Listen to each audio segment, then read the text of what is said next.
পৃথিবী অপার রহস্যময়। বিজ্ঞান সেই রহস্যের জট খুলছে প্রতিনিয়ত। আজ যা অনাবিষ্কৃত তা অবিশ্বাস্যও বটে। আমাদের ডর অনুষ্ঠানে যে ঘটনার মুখোমুখি আপনি হতে যাচ্ছেন তার যুক্তিসিদ্ধ উত্তর নেই। আমরা প্রতিদিনের জীবনে ভয় বা রহস্যকে যেভাবে স্থান দিয়েছি সেভাবেই এই অনুষ্ঠান আপনার কাছে জায়গা করে নিচ্ছে। এই অনুষ্ঠানের কোনো ঘটনাই সার্বজনীন নয়। ডর মানে ভয়। ডরের 30তম পর্বে আপনাদের সবাইকে স্বাগত জানাচ্ছি। আমি আরজে কিবরিয়া। বাংলাদেশের এই প্রথম হন্টেড প্লেস ভিত্তিক শো, যেটি এখন পর্যন্ত দেশের বিভিন্ন হন্টেড জায়গাতে ধারণ করা হয়েছে। এ সপ্তাহে আমাদের হন্টেড প্লেসটার কিছুটা মিস্ট্রি। এখানে কোনো মানুষ থাকে না, কোনো মানুষের বসতি নেই। যদিও আমরা জানি বাংলাদেশ অত্যন্ত ঘনবসতিপূর্ণ একটা দেশ, এমন কোনো জায়গা নেই যেখানে গেলে আপনি মানুষের বসতি পাবেন না। আমাদের এবারের ডরের হন্টেড প্লেসটি ছোট্ট একটি জায়গায় ধারণ করা হয়েছে, কিন্তু অদ্ভুত ভুতুরে একটি জায়গায়। মানুষ থাকে না এরকম একটি জায়গাতে ভুতুরে সব কাণ্ড ঘটে, তাহলে নিশ্চয়ই সেখানে কিছু না কিছু আছে। কি আছে? এই প্রশ্নগুলোর উত্তর মিলবে হন্টেড প্লেস থেকে। পুরো অনুষ্ঠানটি যারা ধারণ করেছেন সুমন এবং রেহানের কাছ থেকে। একই সাথে আমরা ধন্যবাদ জানাতে চাই অনুষ্ঠানের শুরুতেই এ সপ্তাহে যারা আমাদের সঙ্গে যোগ দিয়েছিলেন, মাহির, ইব্রাহিম, তারেক এবং তন্ময়কে। এই চারজনের জীবনে ঘটে যাওয়া অদ্ভুত সব ঘটনাগুলো আজকের ডরের উপজীব্য। একের পর এক উঠে আসবে অজানা সব কাহিনী। শুরু করছি আজকের 30তম পর্ব। আমাদের সাউন্ডে ছিল লোবান, অন দ্য স্পট সুমন ও রেহান, এবং পুরো অনুষ্ঠান জুড়েই সঞ্চালকের ভূমিকায় থাকব আমি আরজি কিবরিয়া।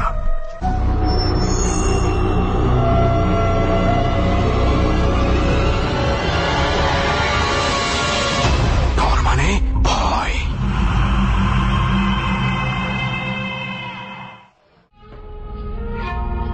গুলিস্তান থেকে বাসে চড়ে সরাসরি বান্ধুরায় পৌঁছে গেলাম আমি এবং সুমন। সেখান থেকে আমরা যাই আমাদের গন্তব্য কাউরাপাড়া ভিটায়। তো এই তোর হচ্ছে দিস ইজ দ্য প্লেস। নাম বললি এটা হচ্ছে বেনুখালী বিল। আচ্ছা। আর এখানে যে ভিটাটাতে আমরা আছি, এই ভিটাটা এক সময় জনবসতি ছিল, but now you can see it's totally empty. Total একদম মানুষ শূন্য। মানে মনে হচ্ছে যেন কিছু একটা হয়েছে এখানে, প্লেগ ধরনের কিছু, একসাথে সবাই চলে গেছে। কেন, কি জন্য, we will have to investigate. তুই একবার চিন্তা কর যে এরকম একটা জায়গার মধ্যে আছি। আমার তো মনে হচ্ছে যে জনবসতি 2-3 কিলোমিটারের মধ্যে মনে হয় না হবে। না, আমাদেরকে আর থাকতে হবে, আর একটু সামনে যেতে হবে স্পটে। তো আই গেস আমরা যেহেতু অলরেডি স্পটে আছি, লেটস কন্ট্যাক্ট উইথ ডর টিম, এবং তারপরে ওনারা যেখানে ঠিক করেছে সেখানে যাই, কিংবা ওনারা এখানে চলে আসুক। ওকে, ঠিক আছে, তাহলে ফোন কর একটা। আমরা শেষ পর্যন্ত চলে আসছি যেখানে আমাদের ডট টিম ছিল, আজকের অতিথিরা ছিল। সবারই মনে হয় সুমন দোস্ত একটা কথা জানার ইচ্ছা, যে আমরা সবার তো নিশ্চয়ই থাকবে, তার আগে আমার নিজেরও ইচ্ছা যে তুই কেন এই জায়গাটা সিলেক্ট করলে এবার। ওয়েল, এই জায়গাটা সিলেক্ট করার সবচেয়ে বড় রিজন হচ্ছে স্পেশালি ওই যে ফাইজুল ভাইয়ের কাছ থেকে স্পটটা জানার পরে আমি বেশ কয়েকজনের কাছে খবর নিয়ে যেটা জেনেছি যে কোনো কারণ ছাড়াই হঠাৎ করেই জনবসতি থেকে একে একে পরিবার এখান থেকে চলে যেতে থাকে, এবং একটা সময় সবাই চলেও যায়। এবং বাংলাদেশের মতন একটা দেশ যেখানে থাকার জায়গার এত অভাব, সেখানে কেউ দখল করতে আসে না, এই জায়গাটায় কেউ থাকতে আসে না। আমি যে কয়জনকে জিজ্ঞেস করেছি সবাই বলেছে কোন রকম একটা অলৌকিক ব্যাপার আছে, কিন্তু কি সেটা বলতে কেউ রাজি না। কিন্তু আমার মনে হয় না কাউকে দিলেও এখানে বেশি দিন থাকতে পারে। রাইট, মানে কেমন যেন একটা ভাব আছে জায়গাটা, স্বস্তিকর একটা ব্যাপার আছে, তাই না? সব সময় কিন্তু ভয় সেক্টরটা কাজ করে না মানুষের মনে। আমার বা তোর কথা শুনে যা বুঝলাম, তোরও আমাদের কিন্তু ফিলিংসটা হচ্ছে কেমন যেন একটা অস্বস্তি, এখানে থাকতে হবে কতক্ষণ, কেন, কি যেন একটা আছে, এরকম একটা কনফিউশন ওয়েদারটার ভিতরে। আচ্ছা যাক, আর এই কনফিউশন রাখি না, মোটামুটি আমরা দেখতে পাচ্ছি যেটা, এতে বুঝে গেছি যে আসলে এটা না থাকাটা এখানে খুব অস্বাভাবিক কিছু না, অন্তত জায়গাটা দেখে তাই মনে হবে। Very true. চল স্টার্ট করে এবার এতক্ষণ ধরে যারা অপেক্ষা করতেছে রাইট তাদের গল্প শোনা শুরু করি। গল্প গল্প গল্প গল্প আমরা বলি, এটাতে আবার অনেকের কমপ্লেন থাকে, বুঝছিস, সত্য ঘটনা। অনেকে আমাদেরকে বলে যে আমরা নাকি গল্পের মাঝে অনেক বেশি ইন্টারাপ্ট করি, আর অনেকে আবার সেটাও বলে একটা গল্প শেষ হওয়ার পরে অনেক ধরনের প্রশ্ন থাকে, যে আপনারা বলেন এটা না হলে এটা কিভাবে হলো, এটা হলে ওটা কিভাবে হলো। আমরা যদি প্রশ্ন না করি আপনাদের উত্তরগুলো বের হয়ে আসবে কিভাবে? আমি না একটা জিনিস সত্যি বুঝি না সুমন দোস, মানুষ যখন এই প্রশ্নটা করে যে আপনারা প্রশ্ন কেন করেন, আমরা যারা এই প্রোগ্রামটা করি এবং যারা শুনি তারা সবাই প্রাপ্তবয়স্ক না? মোটামুটি তো তাই। তো আমার কথা হচ্ছে আমি শুধুমাত্র সেই জিনিসগুলোকেই ভয় পেতে পারি যেটা আমার বুদ্ধিমত্তা দিয়ে আমি যুক্তিতে মেলাতে পারছি না। তার চেয়েও বড় কথা হচ্ছে যে আমরা যখন কারো স্টোরি শুনতে বসি, একটা জার্নিতে যাই, আমরা নিজেরাও শ্রোতা হয়ে যাই। এক্স্যাক্টলি, আমাদের মনেও প্রশ্ন তৈরি হয়ে যায় আপনাদের মতো। সো আমরা তখন সেই প্রশ্নগুলো না করে আর আমাদের পক্ষে সম্ভব হয় না এটা সামনের দিকে শোনা। Right. সো এই কিউরিওসিটিটা আমাদের মধ্যেও বিল্ড আপ হয়ে যায়। এবং আমি এটা মেনে নিব না যে কোনো কারণ ছাড়াই আমি করে একজন এসে আমাকে বলবে যে এটা ভাই এরকম অন্ধকারের মধ্যে আমি কালো জিনিস দেখছিলাম, আমাকেও মেনে নিতে হবে যে হ্যাঁ অন্ধকারের মধ্যে উনি কালো জিনিস দেখতেই পারেন। আমি এই প্রশ্নটা করবো দোষ, আমি ভয় পাই না আমার লজিকটা না Right. কাটা পর্যন্ত। আসলে কথাগুলো এই জন্যই বললাম যে আপনাদের মনে আমাদের কথা নিয়ে পক্ষে বিপক্ষে অনেক ধরনের কথা আছে। আবার অনেকে কিন্তু অনেক পজিটিভ ভাবে বলেছে যে Positive আপনাদের এই ভাবেও প্রশ্নগুলো বলছেন। ভালো লাগে, থ্যাংক ইউ এই লজিক গুলো তুলে আনার জন্য, এইভাবে অনেকে বলেছে। রাইট, সেই জন্য আমরা যেহেতু শ্রোতা হয়ে যাই, আমরাও ঠিক আপনাদের মতোই অনুভব করতে চাই Right. পুরো স্টোরিটা। সেই জন্য আমাদের ভেতরের কিছু প্রশ্ন থাকে, আমরা সেটার সাথে সাথে করে ফেলি।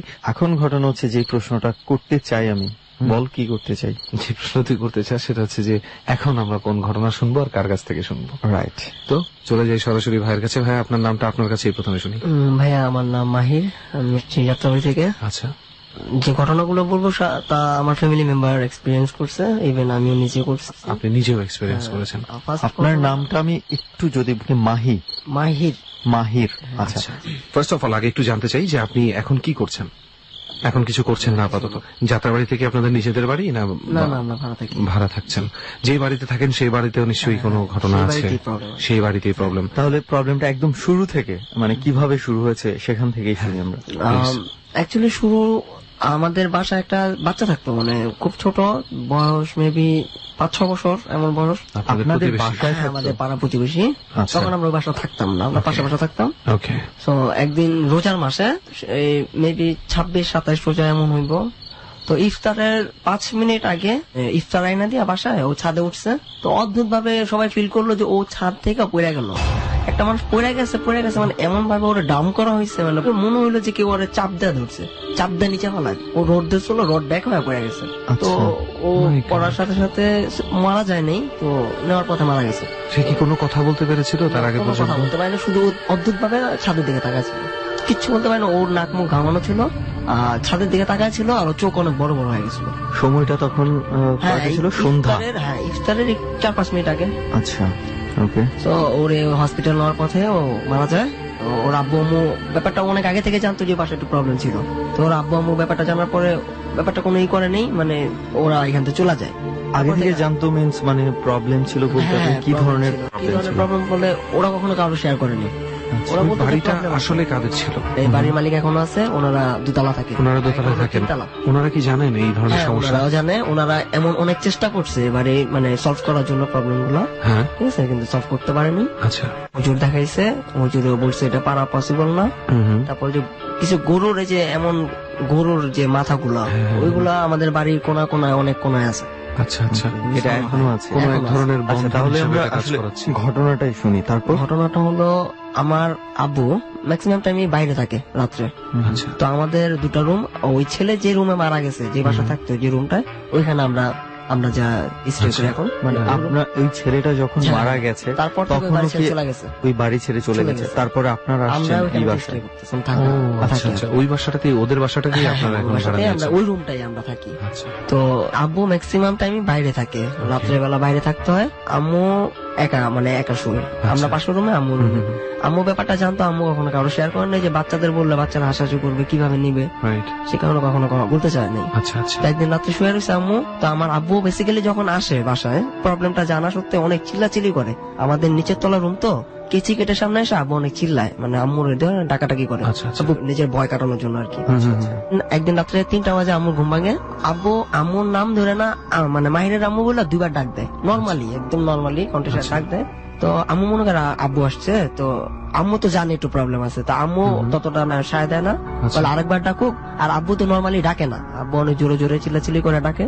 তো আর ডাকা হয় না, মানে কোনো শাউট নেই, কোথাও কোনো স্টপ হয়ে গেছে। মাত্র দুবার ডাক দিয়ে দুবার সব ডাক দিয়ে নীরব। সব স্টপ, টোটাল স্টপ। তা আম্মু বুঝতে পারে ব্যাপারটা, তা আম্মু উঠে না, শুয়ে থাকে।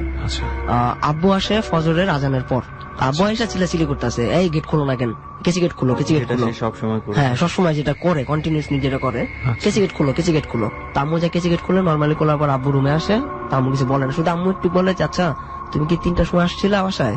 তা আব্বু বলতেছে না আমি তো ওই টাইমে আসি নাই, আমি এখন আসলাম। তা আব্বু বলে কি হয়েছে? কয় না কিছু হয়নি, শুয়ে পড়ো।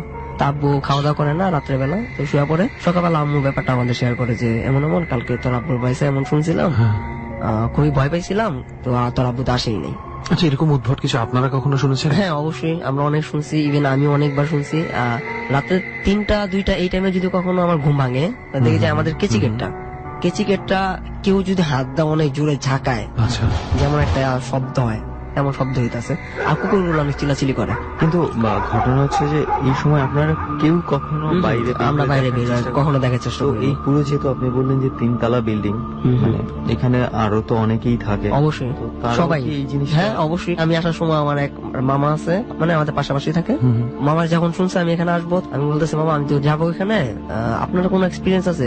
কয়ে বাড়ি তো এক্সপিরিয়েন্সের শেষ নেই, অনেক এক্সপিরিয়েন্সই করছি। ছোট্ট করে একটা বলি, একদিন আমি আমার রুমে শুয়ে রয়েছিলাম, তোমার মামি ঘুমায় রয়েছে, তা আমি তো অনেক রাত জায়গায় টিভি দেখি, আচ্ছা, টিভি দেখতেছি, আমি ফিল করছি আমার জানালা দিয়ে কি জানি যাইতেছে। আর ওই জানালাটার মানুষ যাওয়া পসিবল না, কুকুর যেতে পারে, যারা চিকন স্বাস্থ্যের মানুষ তারা অবশ্যই যেতে পারবে, আদারওয়াইজ কারো যাওয়া পসিবল না। ছোট্ট জায়গা, আমি দেখলাম কি জানি হাইটে গেছে। অভয়টা হলো আমাদের এলাকায় একটা ছেলে আছে, ওই ছেলেটা রাত্রে ওইখানে ঘোরাঘুরি করে, উনি ফিল করছে ওই ছেলের মতো দেখতে, আচ্ছা, কিন্তু ওই ছেলেটার যে হাইটের সাথে উনি মিলাতে পারতেছে না, একদম বাচ্চা হাইট হয়ে গেছে। তো উনি দেখলো যে উনার জানলাটা যখন খুলে তাকাইছে, তাকানোর পরে দেখতেছে যে হাঁটতে হাঁটতে হাঁটতে ছোট হয়ে গেছে, ছোট হইতে হইতে হাঁটতে হাঁটতে চলে গেছে, একটুখানি যা ম্যানিশ, নিজের চোখে দেখেছেন? নিজের চোখে দেখা। Well, একটা জিনিস কি সুমন, আমি এখানে মাহির ভাইকে একটু ইন্টারাপ্ট করি। সেটা হচ্ছে যে ইদানিং ফেসবুকে পেজে অনেকেই যারা অনেক বেশি দূরে থাকেন, আসতে পারছেন না, এমন অনেকেই স্টোরি লিখে পাঠাচ্ছে আমাদেরকে। তো ওনার স্টোরির সাথে আমি তানজির ভাই নামে এক ভাইয়ের কিছু স্টোরির মানে সিমিলারিটি পেলাম। সিমিলারিটি কোন দিক থেকে? আমরা অনেক সময় ধরেই নেই না যে ভূত মানেই ভয়ঙ্কর কিছু হতে হবে, একটা বিভৎস চেহারা হতে হবে। আসলে কিন্তু সবসময় সেটা সত্য না। এই যে উনি যেটা বললেন, একটা মানুষ যেতে যেতে ছোট হতে হতে আস্তে আস্তে ভ্যানিশ হয়ে গেল। তানজির ভাইয়ের বাসায় যে ঘটনাটা ঘটেছিল সেটা হচ্ছে ওনাদের বাসায় দুপুরবেলা 1টা-1:30টার দিকে ওনার আম্মা রান্না বান্না করছিলেন আর কি। এমন সময় হঠাৎ করে পাশের বাসা থেকে 3-4 জন মহিলা আসে, তারাও একটা গ্রুপের মতন ওখানে আড্ডা টাড্ডা দেন আর কি, তবলি করে এই ধরনের মোস্ট প্রবাবলি। তো ওনারা আসেন পরে, তানজির ভাইয়ের আম্মা গল্পে যুক্ত হয়ে যান আর কি তাদের সাথে। হঠাৎ করে তার মনে পড়ে যে রান্না বান্না সে রেখে আসছে, এবং সে পাকঘরে গিয়ে দেখে খুব সুন্দর করে রান্না বান্না করা, সবকিছু রেডি, এবং একটা ফোঁটাও মানে পুড়ে টুরে যাওয়া নেই, এবং অসাধারণ টেস্ট। বাসা সবাই ইমপ্রেস সেদিনের রান্না খেয়ে, অথচ উনি রান্না করেন না। হ্যাঁ, এরকম দেখো ছোট ছোট ঘটনা। ওই একই বাসায় বিশ্বকাপের সময়, এই লাস্ট ফুটবল বিশ্বকাপের সময় খেলা দেখছিলেন তানজির ভাইয়ের বাবা একলা বসে। ওই দিন তারা সবাই দেশের বাড়িতে গেছেন, এবং যখন ওনার পছন্দের দলটি গোল করে, উনি চিৎকার করে উঠে তালি বাজিয়ে 2 সেকেন্ড তালি বাজানোর পরে টের পান যে সারা ঘরে পেছন থেকে অনেকেই তালি বাজাচ্ছে এবং বাহবা দিচ্ছে। কিভাবে সম্ভব? কিভাবে সম্ভব জানি না। তো যাই হোক, এই ধরনের ঘটনাগুলো কেন বললাম, জাস্ট এতটুকু বলার জন্য যে ভয়ঙ্কর বলতে শুধু বিভৎস চেহারা নয়, আসলে ভয়ঙ্কর ব্যাপার মানুষের সাথে অনেক ভাবে ঘটে।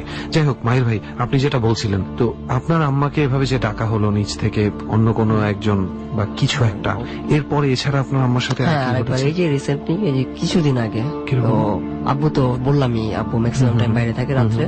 তো সেদিন আম্মায় শুয়ে রয়েছে, সেদিনকার ভয়টা আম্মু মনে ছিল, তাই আম্মু কখনো কাউরে যে শেয়ার করবে কিংবা বলবে যে তোরা আমার সাথে শো, মানে ব্যাপারটা নিজের কাছ থেকে অন্যরকম লাগে দেখে কাউরে শেয়ার করে না। তো আমরা সবাই জানি মোটামুটি যে আমাদের বাসা প্রবলেম আছে, ইভেন চলতেছে, আমার রুমে প্রবলেম আছে। আচ্ছা, তো আম্মু সেদিন রাত্রে শুয়ে থাকে ওই সেম টাইম 2টা-3টা এই টাইমই।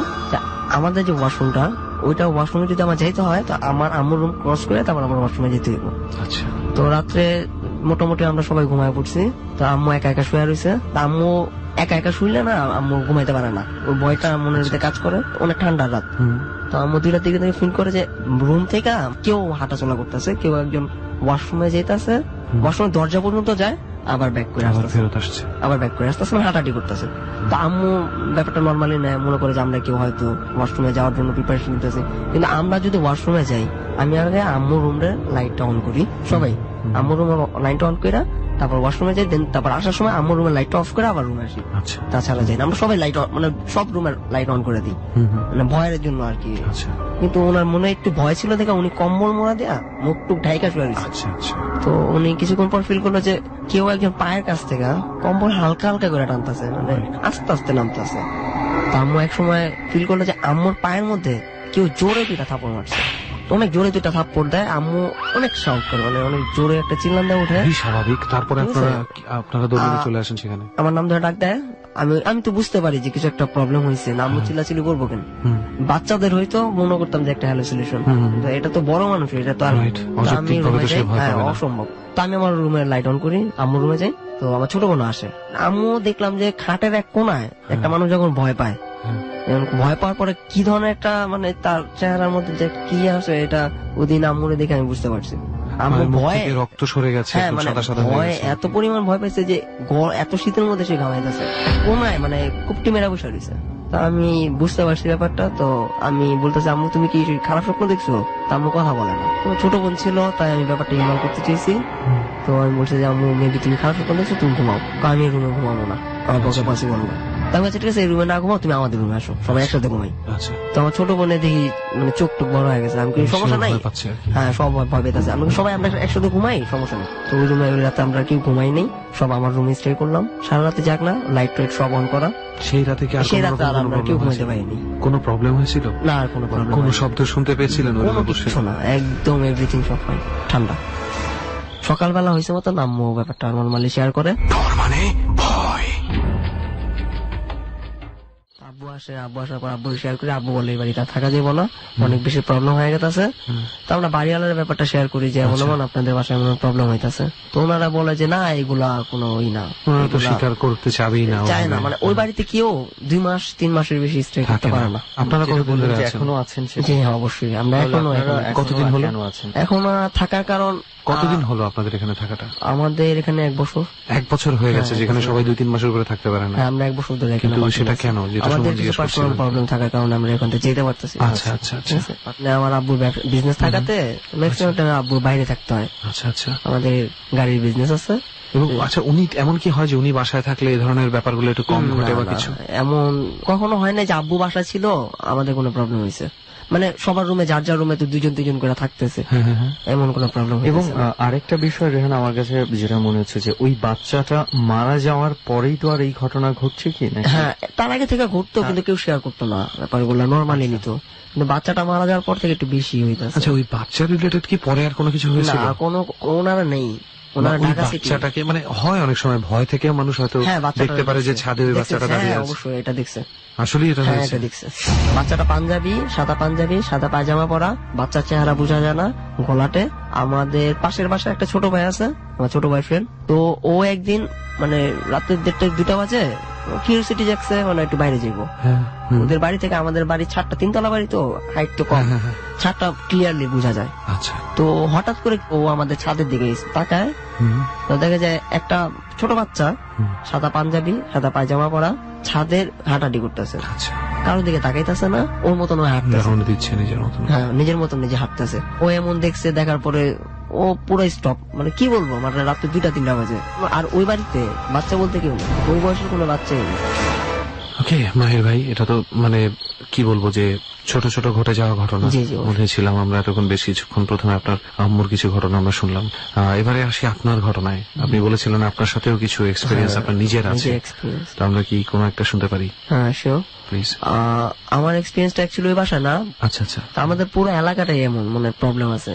এটা ঠিক কোন জায়গাটা? যাত্রাবাড়ির? এটা যাত্রাবাড়ি হলো আপনার যাত্রাবাড়ি ধোলাইপাড় কবরস্থান রোড। আমাদের যে মাঠটা ছিল, মানে ওই মাঠটা আগে খুব ভালো ছিল, ওখানে বাচ্চারা খেলাধুলা করতো, মাঠটা খুব পরিষ্কার ছিল আগে। এখন মাঠটা নোংরা। ওই জায়গাটা যে মালিক, ওই মালিকটা ওখানে বাড়ি তোলার একটা প্রিপারেশন নেয়, কি মনে করে জানি বাড়িটা তুলে না, মানে সামথিং কাজ করার পরে মানে কাজ করা বন্ধ করে দেয়। এটা অনেক রকম টেকনিক্যাল কারণ থাকতে পারে, নিজেদের পার্সোনাল। আমি যেহেতু ওয়েলস লিটল ফ্লাওয়ারে পড়তাম, তো ওইখানে যাওয়ার পথে ঠিক কাকরাইল মোড়ে একটা বাড়ি ছিল, মানে আমি যেদিন ভর্তি হয়েছি তখন থেকে আমি এ লেভেলস দিয়ে বের হওয়া পর্যন্ত ওই বাসাটা ওই অবস্থায় ছিল, হাফ বিল্ট ওই অবস্থায়। এটাতে কি কেস চলছে, কেন এরকম হচ্ছে কেউ জানতো না। মানে এরকম অনেক কিছু থাকে, দেখা গেছে হয়তো বা মানে এইখানে সয়েল টেস্টের কিছু ব্যাপার থাকে, Right. অনেকে অবৈধভাবে পারমিশন জি, জি। না নিয়ে কিছু। আচ্ছা, ওই দিকে আমরা নাই যাই, তবে সেটাই। যতটুকু বুঝলাম যে মাঠটা এখন মোটামুটি পরিত্যক্ত পরিত্যক্ত। অবস্থায়। পরিত্যক্ত মাঠ, হ্যাঁ। আর আপনি এখন যে ঘটনাটা, সেটা কি আপনাদের আগের বাসায় ঘটেছিল? জি জি, আগে যে বাসা থাকতাম। আচ্ছা, আমরা একটু শুনি মাহির ভাই কিভাবে তো কি? আমার এক ফ্রেন্ড থাকে দুবাই। আমার যে রুমটা, আগে যে বাসা থাকতাম ওই বাসার রুমটায় আমার এয়ারটেল নেটওয়ার্ক পাইতো না। তো আমার ফ্রেন্ড সে অফার করে যে আমি তোর সাথে একটু কথা বলতে পার্সোনাল, তুই একটু মানে ফ্রি হয়ে থাকিস। আচ্ছা, তো দুবাই তো মোটামুটি বেসিক্যালি আমাদের বাংলাদেশের টাইম তো একটু 19-20, হ্যাঁ, মানে ওর জব শেষ করে হয়তো ফ্রি হয় রাতের 12টা 11টা 12টা বাংলাদেশি time। এই টাইম, বাংলাদেশের টাইমে এই টাইমে আমার ফোন করে। তো আমি ভাবলাম যে রুমে বসে তো কথা বলা পসিবল না, তো আমার বাইরে যেতে হইব। রাইট।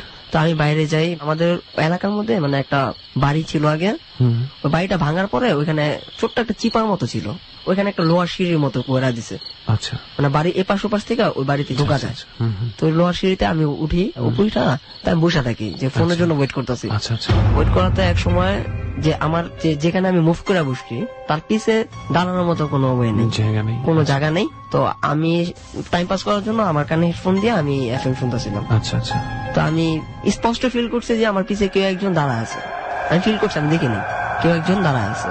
চোখ বন্ধ ছিল আমার, আমি ফিল করতে পারছি যে কেউ একজন দাঁড়া দাঁড়া আছে আছে। কোথায়? পিছনে? আমার পিছনে একদম কয়েক আঙ্গুল গেপ, মানে আচ্ছা, একটু আচ্ছা। ডিস্টেন্স, আমি ফিল করতে পারতেছি কেউ একজন দাঁড়া আছে। তো আমি ব্যাপারটা নর্মালি নিয়ে মনে করলাম যে মনে হয় বাতাস বুতাস আসতেছে, এমন নর্মালি ব্যাপারটা নিয়ে আমি বসে রয়েছি। আমার এক সময় দেখি যে আমার পাশে, মানে চোখ তো বন্ধ, আমি চোখ বন্ধ করে আমি কানে হেডফোন দেওয়া এফএম শুনতেছি। আচ্ছা, তো ফিল করলাম যে আমার পাশে কেউ একজন বসে, মানে লোহার একটা গ্রিল তো, এখানে 2-3 জন বসা যায়। আচ্ছা, আচ্ছা।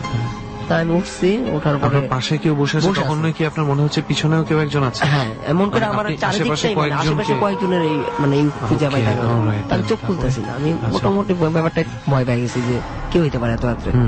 আর হইলে তো কেউ একজন আমার নক করবো যে Right. কিরে কি করছো এত রাতে এখানে বসে রয়েছো।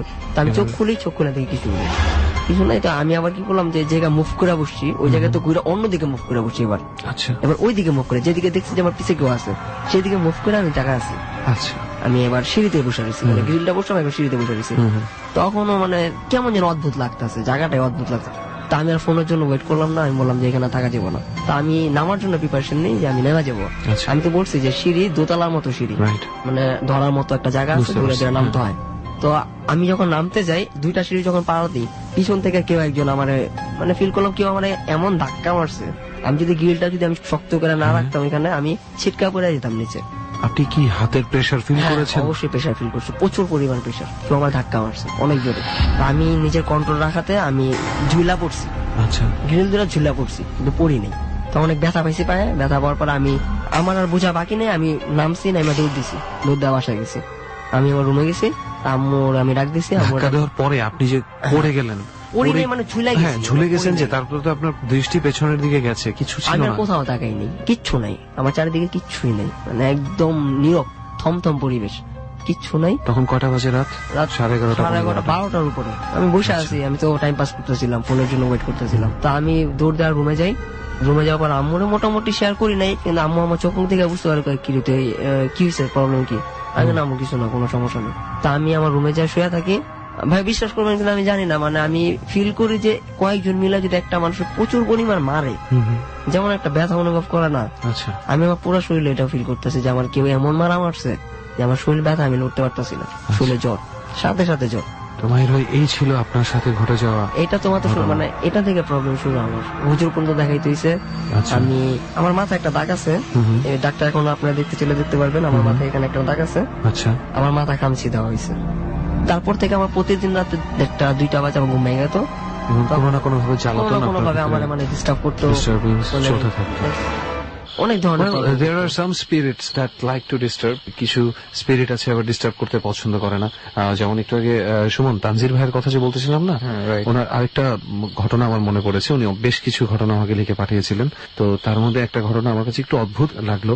উনি হচ্ছে রাত্রে একদিন হঠাৎ করে 1টা-2টার সময় ওনার ঘুম ভেঙে যায় সিগারেটের গন্ধে, অথচ তার বাবা ছাড়া কেউ স্মোক করে না, এবং তার রুমে এসে তার বাবার স্মোক করার কোনো যুক্তি নেই এত রাতে, এবং করবে ঠিক আছে। তো হঠাৎ করে তার কড়া সিগারেটের গন্ধে ঘুম ভাঙার পরে সে যখন তাকালো, তখন দেখে বারান্দায়, তার রুমের সাথে অ্যাটাচ বারান্দায় 3 তলা বাসা, দাঁড়িয়ে একজন সিগারেট খাচ্ছে। তো সে নিজের অজান্তেই, মানে ভয় লাগার আগে তার মানে অবাক লেগেছে আর কি ব্যাপারটা, যে আমার বারান্দায় কে দাঁড়ায় থাকবে, আমি চিনি না, কে কে এখানে কে। তখন লোকটা তার দিকে পিছনে ঘুরে তাকালো, খুবই স্বাভাবিক একটা চেহারা, চোখের সাদা অংশটা শুধু একটু বেশি সাদা, এছাড়া আর কোনো ডিফারেন্স নেই। হ্যাঁ, তো সে জাস্ট ওকে বললো যে বাবা আমি কি তোমার ঘুম ভাঙিয়ে দিলাম, ইটস ওকে, তুমি ঘুমাও, আমি চলে যাচ্ছি। এটা বলে সে বারান্দার অপর দিকে হাঁটা শুরু করলো, তার দিকে তাকিয়ে হেসে, এবং আর নেই, তাকে আর খুঁজে পাওয়া যায়নি। So this things happen.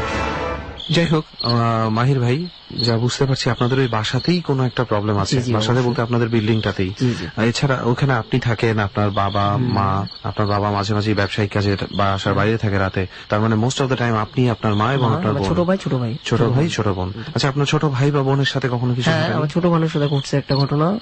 সেটা হলো, আমি আমার ছোট বোন পাশের রুমে বসেছিলাম, নর্মালি আমরা বসে কথা বলতেছি। আচ্ছা, আমার ছোট বোন ফাইজলাম করতেছে যে এই রুমে বলে ভূত আছে, এই রুমে বলে প্রবলেম হয়, আমি তো কখনো কিছু দেখলাম না। আচ্ছা, ও রুম থেকে বলতেছে যে কেউ যদি আমাদের রুমের মধ্যে থাইকা থাকে এই মুহূর্তে, তাহলে কিছু একটা করে বুঝান, এটা আমরা বুঝতে পারি যে আপনারা আছেন। আচ্ছা। তো পুরো রুমটা গরম হয়ে গেছে, খুবই অদ্ভুত ফিলিং হইতাছে। পরে রুমটা গরম হয়ে হ্যাঁ, গেল। অদ্ভুত ফিলিং হইতাছে, খুবই অদ্ভুত। তো পাশের রুম থেকে অনেক জোরে একটা পাতিল পড়ার শব্দ, আর পাতিলের ডিস্টেন্সটা যতটুকু ছিল পড়ার মতো এত শব্দ হওয়ার কথা না। আমার মনে হলো কে জানি পাতিলটারে ধইরা ইচ্ছা মতো নিজের জোর দিয়া প্রেশার করে ফেলাইছে, একটা বাড়ি দিল, আছাড় দিল আর কি। প্রচুর শব্দ হয়, আর পাতিলটা 3-4টা টপ খায় এক কোনার মধ্যে পড়েছে, আর পাতিলটা চ্যাপ্টা হয়ে গেছে।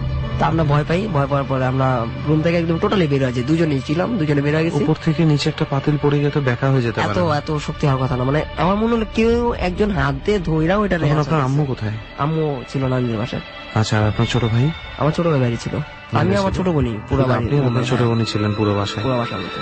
যাই হোক, আমি যেটা বলছিলাম আর কি, শুরু করেছিলাম যেটা দিয়ে, ওনাদের বাসায় মনে হচ্ছে দোস্ত অনেক রকম প্রবলেমই প্রতিনিয়ত ঘটে, তাই না?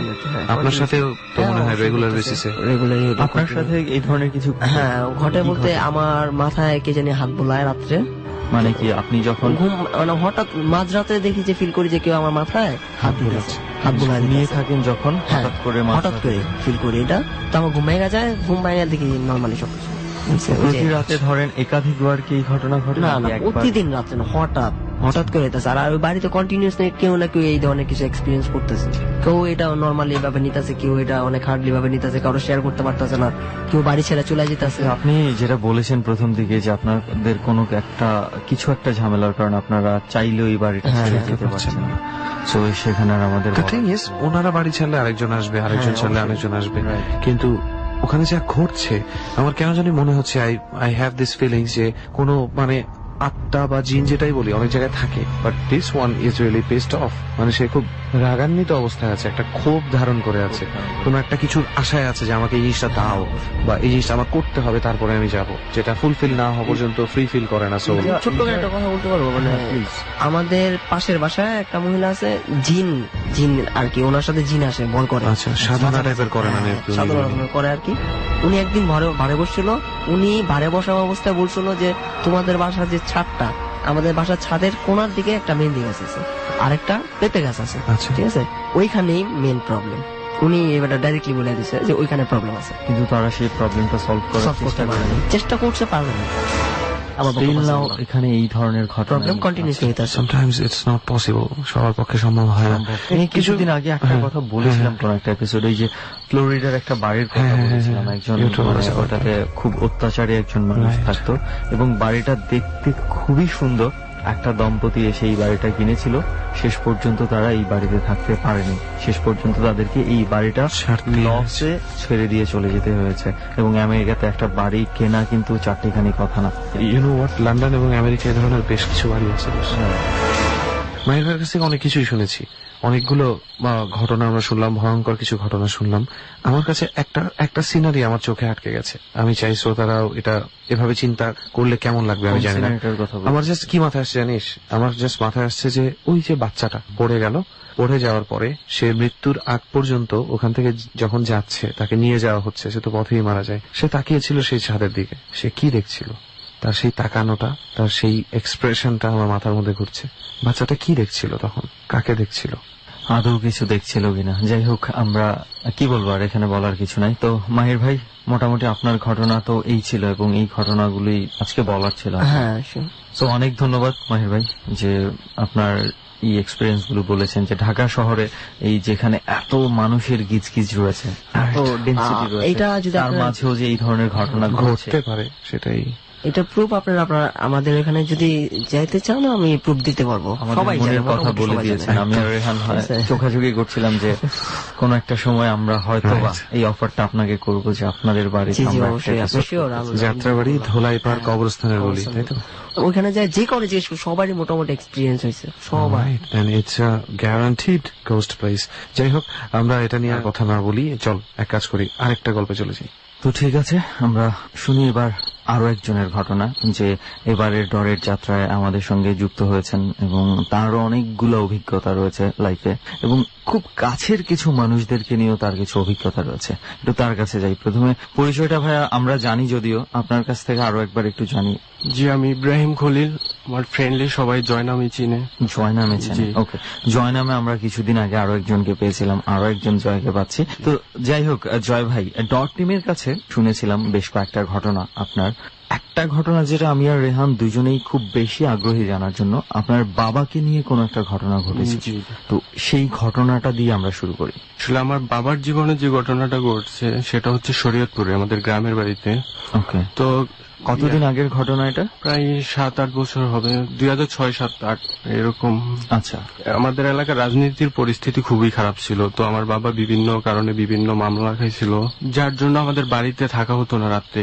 তো আমার বাবা একদিন আমাদের পাশের একটা গ্রাম আছে, তো ওইখানে গেছিল। তো ওইখানেই রাতটা কাটানোর জন্য গেছিল।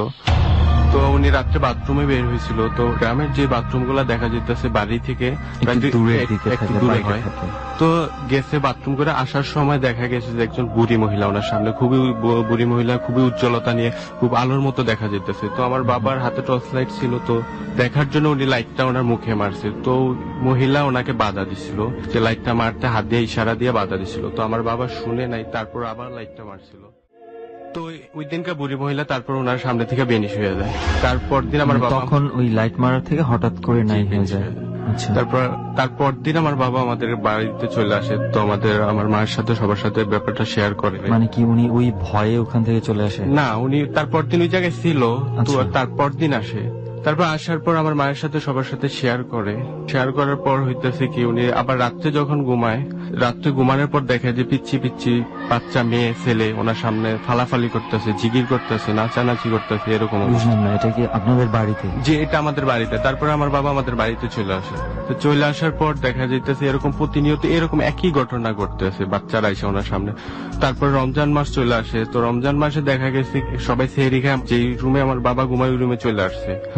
তো শুয়ে রয়েছে। তো কিছুক্ষণ পর দেখে যে ওনার পাশে একজন লোক শুয়ে আছে। তো উনি ভাবছে হয়তো মা আয়েশা শুয়ে রয়েছে। তো হঠাৎ ওনার মাথায় হাত যায়। তারপর মাথায় হাত যাওয়ার পর দেখে যে মাথায় কোনো চুল নাই, পুরো টাক। তারপর আমার বাবা ওইখান থেকে ভয় পায়, সাথে সাথে আমার বাবা সেহরি খায় যখন আমাদের এই পাশের ঘরে এসে ঘুমায়। তো উনি শুয়ে রয়েছে। তো উনি দেখতে পায় যে ওনার পাশে একজন কে ঘুমায় আছে। আপনার বাবার পাশে? জি। আচ্ছা। তো উনি মনে করছে যে হয়তো আমার মা শুয়ে আছে। আচ্ছা। যে আমার বাবার পাশে যিনি শুয়ে আছে ওনার মাথায় হঠাৎ হাত যায়। হাত যাওয়ার পর দেখা গেছে কি মাথায় কোনো চুল নাই এবং তার কোনো আকৃতি কি ধারণ করে আছে সেটাও বোঝার মতো না। আচ্ছা।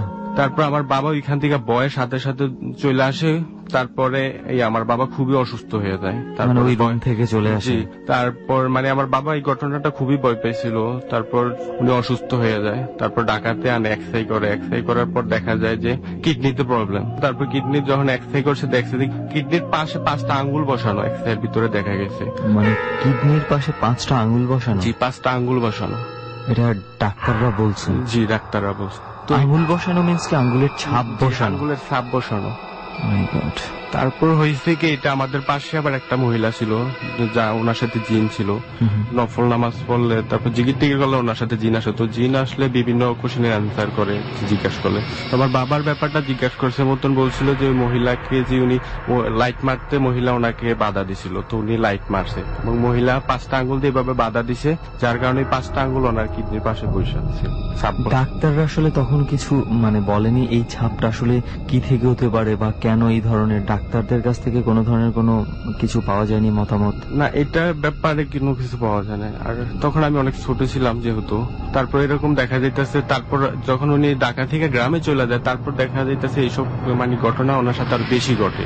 দেখা যাইতেছে উনি বাজার থেকে আসে, বাজার থেকে আসার সময় একা একা আসতেছে, ওনার সামনে বাচ্চারা হাঁটতেছে। তো গ্রামে তো এগুলো সম্ভবই না, তো রাত্রে বাচ্চা ছোট ছোট বাচ্চারা হাঁটবে, এটা তো। তারপর উনি দেখা বুঝতে পারে। আর এইসব ঘটনা আমার বাবা খুবই ভয় পায়, যেহেতু দেখা যাইতেছে যাইতে দিন যাইতেছে, একের পর এক যাইতেছে, একই ঘটনা ঘটতেছে, বাচ্চারাই ওনার সাথে আসে বেশি। তো লাস্ট টাইম যখন আমার বাবা খুবই অসুস্থ হয়ে পড়ে, তো আমার বাবাকে ঢাকা নিয়ে আসা পরে হসপিটালে পৌঁছানোর আগে আমার বাবা মারা যান। তো মানে কি ওখান থেকে ভয় পাওয়ার ফলে সে অসুস্থ হয়ে যায়? জি, ওই ভয়টার পরই খুব অসুস্থ হয়ে যায়, কিডনিতে প্রবলেম হয়। আর 2 চাচা আসছিল ওনার সাথে, তারপর গ্রামে নিয়ে যায়। আচ্ছা, উনি মারা যাওয়ার আগে এমন ধরনের কি কিছু ওই বুড়ি মহিলাটা সংক্রান্ত কোনো কিছু কি আপনাদেরকে আর বলেছিল যে উনি দেখতে পাচ্ছেন, স্বপ্নে দেখছেন, বা ওনাকে কোনো কিছু বোঝানো হচ্ছে? না, এই ধরনের বলেছে না, এই ধরনের কিছু না। বুড়ি মহিলা আসতো না, বুড়ি মহিলা ফার্স্টেই দেখা হয়েছিল, তারপর বাচ্চাগুলো আসতো। মানে মূলত তার এই ভয়ের ঘটনাগুলা, যে এই স্বপ্নের মধ্যে এই ধরনের জিনিসগুলা দেখা, বাজার থেকে আসার সময় আশেপাশে বাচ্চা দেখা, এগুলা হচ্ছে ওই বুড়ি মহিলাটার সাথে যে লাইট মারার ঘটনা ঘটেছিল এটার পর থেকেই শুরু হয়। তারপরে যে আমাদের পাশের মহিলার কথা বললাম, যিনি যার সাথে জিন আছে, তো ওনার কোশ্চেন করার পর বলছে যে আমার যদি লাইট না মারতো তাহলে ওনার কোনো ক্ষতি হতো না। আর ওই বুড়ি মহিলা নাকি এরকম বছরে একবার দেখা করে যে কোনো একজনের সাথে, তো ওরা হয়তো ভালো হয় নয়তো খারাপ হয়। তো আমার বাবারটা খারাপই হয়েছে যেহেতু। তারপর বলছে যে আমাদের পরবর্তীতে যারা আসবে, যেমন আমার চাচা আছে এরপর, তো আমার চাচা এরপর এখন আবার আমার চাচা এগুলা দেখে। আচ্ছা, মানে আপনার চাচাও কি এই বুড়ি মহিলাটাকে দেখে? বুড়ি মহিলা দেখে না, যেমন বাচ্চা দেখে। দেখা যাইতেছে আমার চাচি মাঝে মাঝে ওনাদের বাড়িতে চলে যায়, তো আমার চাচা একা থাকে, তো উনি একা ঘুমাইতে পারে না। দেখা যাইতেছে উনি এরকম বাচ্চা এসে ওনার সামনে ফালাফালি করতেছে, লাফালাফি করতেছে, তো এগুলো খুবই উনি ভয় পায়। আমার বাবার মতোই বাজার থেকে আসতে আসে দেখতেছে ছোট ছোট বাচ্চারা গাছের উপর উঠতেছে, নামতেছে, তো উনি এগুলো দেখে খুবই। এখনো চলছে? এখন অবশ্য কম। এখনো যদি আমার চাচি ওনাদের বাড়িতে চলে যায় একা ঘুমাইলে, যদি আমার চাচির সাথে থাকে বা কারোর সাথে থাকে তাহলে ঘটে না। আই থিঙ্ক এটা ওনার একটা মেন্টাল কোনো কিছু একটা প্রবলেম হতে পারে, কারণ তার ভাই এভাবেই চলে গেছেন, মানে তার ভাইয়ের এই ভয়টা হয়তোবা তাকে পেয়ে গেছে, কোনো ধরনের কোনো একটা ঘটনা ঘটতে পারে। যাই হোক, মানে এটা কি বলবো, এটার আসলে ব্যাখ্যা কোনো কিছু আমি খুঁজে পাচ্ছি না যে আসলে এটা কি ভৌতিক কোনো কিছু না মানসিক কোনো সমস্যা থেকেই হয়েছে। কিডনিতে যেটার কথা বলেছেন আপনি, যে হাতের আঙুলের ছাপ দেখা গেছে, তো এটা হয়তোবা যে ডাক্তাররা দেখেছেন তারাই বলতে পারবেন যে আসলে এটা হয়তোবা ঘটনাটা কি ছিল, মূল ঘটনাটা, বা ওনারা কেন এরকম দেখতে পেয়েছেন, অদ্ভুত কিছু ঘটনা কিনা। তো যাই হোক জয় ভাই, মানে আরো কিছু ঘটনা আপনার আছে যেটা আমরা ডর টিমের কাছে শুনেছিলাম, তো সেই ঘটনাগুলোর দিকে যাই। তো আমাদের যে বাড়িটা গ্রামে, আমাদের বাড়ির যে একটা ঘর হচ্ছে রাস্তার পাশে, তো রাস্তার পাশে হচ্ছে 3টা কবর, তো 3টা কবরের সামনে হচ্ছে 2টা তুলা গাছ। ওই তুলা গাছ, এই জায়গাটা এইভাবে অনেক ভয়ঙ্কর, অনেকজন অনেক কিছু দেখে। তো একদিন দেখা গেছে কি এক মাছ ব্যবসায়ী গ্রামে মাছের ব্যবসা করেন, তো উনি রাত 1টার দিকে আসতেছিল। আচ্ছা, তো আসার সময় আমাদের বাড়ির পাশে যে রাস্তাটা, এটার পাশ দিয়ে দেখে যে একজন বুড়ি মহিলা হাইটা যাইতেছে, খুব সাদা কাপড় পরে, কোনো তার ফেস দেখা যাচ্ছে না। কিছুক্ষণ হাইটা যায় উনি দাঁড়ায় গেলেন, তো মহিলারা কোশ্চেন করলেন যে আপনি কই থেকে আসছেন। তো ওনার কোশ্চেন হচ্ছে যে এখন কোনো লঞ্চ বা কোনো কিছু থেকে আসাও সম্ভব না, আর এই গ্রামের কেউ হইলেও উনি চিনতেন। উনি জিজ্ঞাসা করলেন আপনি কই থেকে আসছেন, তো উনি বললেন যে লঞ্চ থেকে আসছি। এই কথা বললে হাইটা যাইতেছে, তো উনি তো অবাক, এখন তো কোনো লঞ্চ আসার তো কথাই না গ্রামে। তো উনি যখন মহিলা যাইতেছিল, তো মহিলা যাওয়ার সময় তো উনি পিছনে তাকাইছে, দেখে যে সোজা কবরের পাশ দিয়ে সোজা একটা রাস্তা আছে, ওই রাস্তা দিয়ে হাইটা সোজা যেতেছে। তো কিছুক্ষণ যাওয়ার পর উনি আর দেখে না। তারপর দিন উনি আমাদের বাড়িতে আসে, বাড়িতে এসে জিজ্ঞাসা করে এখানে এরকম বুড়ি কোনো মহিলা আছে। তো আমরা সবাই না, এই ধরনের কোনো মহিলা নাই। তো উনি ওনার ঘটনাটা বলে, কারণ সবাই বুঝতে পারে, কারণ এই ধরনের ঘটনা প্রায় আমাদের রাস্তার পাশে ঘটে। সো এইটা হচ্ছে আপনার দ্বিতীয় ঘটনাটা। তো এই ঘটনা কি আর কেউ দেখেছে নাকি শুধু এই একটা ঘটনাই ঘটেছে, কোনো মহিলাকে দেখা? জি, মহিলাকে দেখা বা এরকম আরেকটা ঘটছে। যেমন আরেকটা হচ্ছে, আমার এক কাজিন আছে মামুন কুরা নাম, তো আমরা ওই যে রাস্তার পাশে যে ঘরটা, এটার ভিতরে আমরা 2 কাজিন, বড় ভাই হচ্ছে মানিক আর ওর নাম হচ্ছে মামুন। তো আমরা 2 ভাই ঘুমাইতেছি, ও ঘুমাইছে একবারে ওয়ালের সাথে ঘুমাইতেছে। তো হঠাৎ দেখে যে খুব সাইডে চিল্লাচিল্লি, ওই শুনতে পারতেছে, আমিও কিছু শুনতে পারতেছি। আর যে বড় ভাই এটা ছিল উনি ঘুমায় গেছিল। তো শুনতে পারতেছে, জিজ্ঞেস করতেছে খুব চিল্লা আর খুব ভয় পাইতেছে, আর আমারে খুব হাত পা খুব চাপ দিয়ে ঘুমাইতেছে, মানে আমিও ভয় পাইছি। তারপর যখন রাত্রে 12টা কি 1টা বাজে, তো তখন হয় বলে যে আমি বাইরে যাব। তো বাইরে আমরা 3 জনই বের হয়েছি। বাইরে বের হয়ে হয় বলে যে এই ঘরে আর ঘুমাবো না। কি জন্য বলে যে পরে বলবো। তারপর সকালে বলে যে এরকম আমার সাথে ঘটছে, আমি শুনতে পারছি যে রাত্রে এরকম জিকির করতেছে, কিন্তু এখানে কবরের পাশে জিকির করা তো সম্ভবই না। এত রাত্রে ওখানে কোনো মানুষজন তো থাকে না যে তারা জিকির করবে। জি, কবরের থেকে আপনার 4-5 মিনিট হাইটে গেলে বাড়ি আছে, আর এই পাশে হইতেছে আমাদের বাড়ি, আর আমাদের বাড়ি থেকে তো কেউ যায় ওইখানে জিকির করবে না তো রাত্রে। তারপর ওই একই আমাদের বাড়ির একটু সাথে আবার আরেকটা বাড়ি আছে, মানে আমাদের বাড়ির সাথে প্রতিবেশী বলতে পারেন। তো ওনারা স্বামী স্ত্রী ওই ঘরে ঘুমাইতেন। তো একদিন উনি একাই ঘুমাইছেন, তো একাই ঘুমাইছেন মতন। তো ওই কবরের পাশে একটা জানালা আছে, জানালাটা খুলে দিছিলেন। তো খুলে দেওয়ার পর দেখা গেছে কি উনি হঠাৎ ওনার মুখে হাত দিয়া খুব বর করতেছে ওনার উপর। তো উনি ধাক্কা মারছে মতন দেখে যে যার গায়ে ধাক্কা লাগছে তার মানে মাথায় ফার্স্টে লাগছে, মানে মাথায় হাত পড়ার পর বুঝতে পারছে যে মাথায় কোনো চুল নাই। তো উনি এটা দেখে তাড়াতাড়ি গেট খুলে দৌড় পড়ে আইসা পড়ছে এই পাশের ঘরে। তো পরে সকালে বলছে যে এরকম আমার সাথে করছে। ওকে, না এটা মানে এমন কি হতে পারে যে ওটাতে মানে শুধু ভৌতিক কোনো কিছুই কেন, এটা কি জানালাটাতে গ্রিল বা এই ধরনের কোনো কিছু ছিল না? যে এটা আচ্ছা গ্রিল ছিল, মানে মানুষের পক্ষে এটা অত দূর হাত দেয়া বা ইয়ে করা সম্ভব। আর উনি যে ধরনের মানুষের মানে আকৃতির কথা বললেন যে টাক চুল নাই, কিছু নাই, খুব বড় বড় লোম নাকি, এই ধরনের মানুষ আমাদের এলাকায় কোথাও খুঁজে পাওয়া যাবে না। আর যেহেতু ওই জায়গাটায় এই ধরনের ঘটনা প্রায়ই ঘটে সবার সাথে, তো এটা জানালা থেকে যতটুকু দূরে ছিলেন বা এই দূরত্ব কি কোনো সাধারণ মানুষের হাত পৌঁছাতে পারে? না, এটা তো সম্ভবই না। আর উনি জানালার পাশেও মাথা দিয়ে ঘুমানে, উনি অপর পাশে মাথা দিয়ে ঘুমাইছেন। ওনার জানালার পাশে ওনার পা ছিল। সেক্ষেত্রে আমরা যদি একটু অন্যভাবে লজিক্যালি চিন্তা করতে যাই, সেই লজিক দিয়ে আসলে এটা চিন্তা করা সম্ভব হচ্ছে না। সেক্ষেত্রে তো অবশ্যই বলতে হয় অদ্ভুত। ওকে জয় ভাই, 2টা ঘটনা শোনা হলো আপনার কাছ থেকে, তো আরো একটা ঘটনা আছে আমরা যেটা শুনেছিলাম, তো সেই ঘটনাটা কি ছিল একটু ওইটা শুনি। জি, ওটা ছিল হইতেছে আমার দাদিদের বাড়িতে, মানে যেখানে আগে আমার দাদির বাড়ি ছিল, এখন আমাদের পাশে দাদির বাড়ি। তো আগে যেখানে ছিল আমার এক ফুফি ছিল, আমার বাবার দূর সম্পর্কের বোন। তো এক ছেলে ছিল। তো গ্রামে দেখা গেছে কি আগে টিভি ছিলই না, একবার কম, মাঝে মাঝে অনেক বড় লোক তাদের বাড়িতে থাকতো। তো ওনার এক চাচার বাড়িতে টিভি ছিল, আর উনি প্রায় রাত্রে ওইখানে টিভি দেখতে যাইতেন গা। তার আমার ফুফি বাধা দিতেন, ওর চাচাদের সাথে আবার একটু ঝগড়া ছিল, তো বাধা দিতেন, উনি মানতেন না।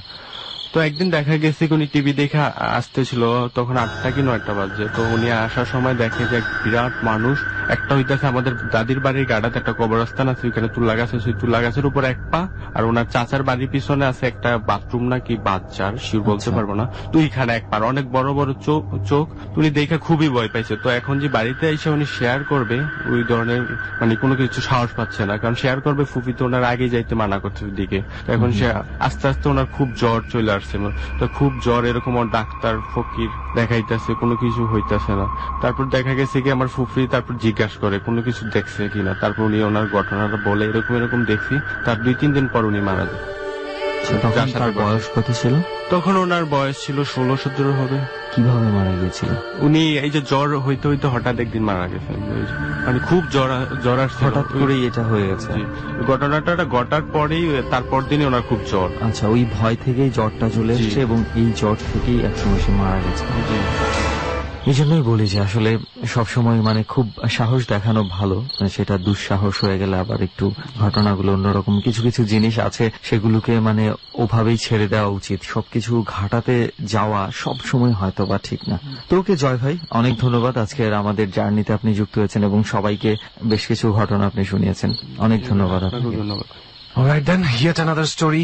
আর আমাদের সাথে আছে, তার পরিচয়টা একটু জেনে নিই। আমি মোহাম্মদ তারিকুল শেখ। আচ্ছা, কোথায় থাকেন আপনি? আমি বর্তমানে থাকি হচ্ছে খিলগাঁও, সিপাহীবাগ।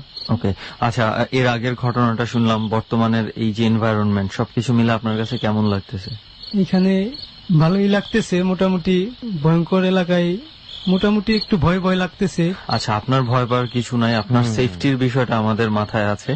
তো আপনি নির্দ্বিধায় আগে যেই ভয়গুলা পাইছেন, আগের ভয়ের ঘটনাগুলো একটু আমাদেরকে বলেন, এক এক করে আমরা শুনি সবাই, যেহেতু আছি একসাথে।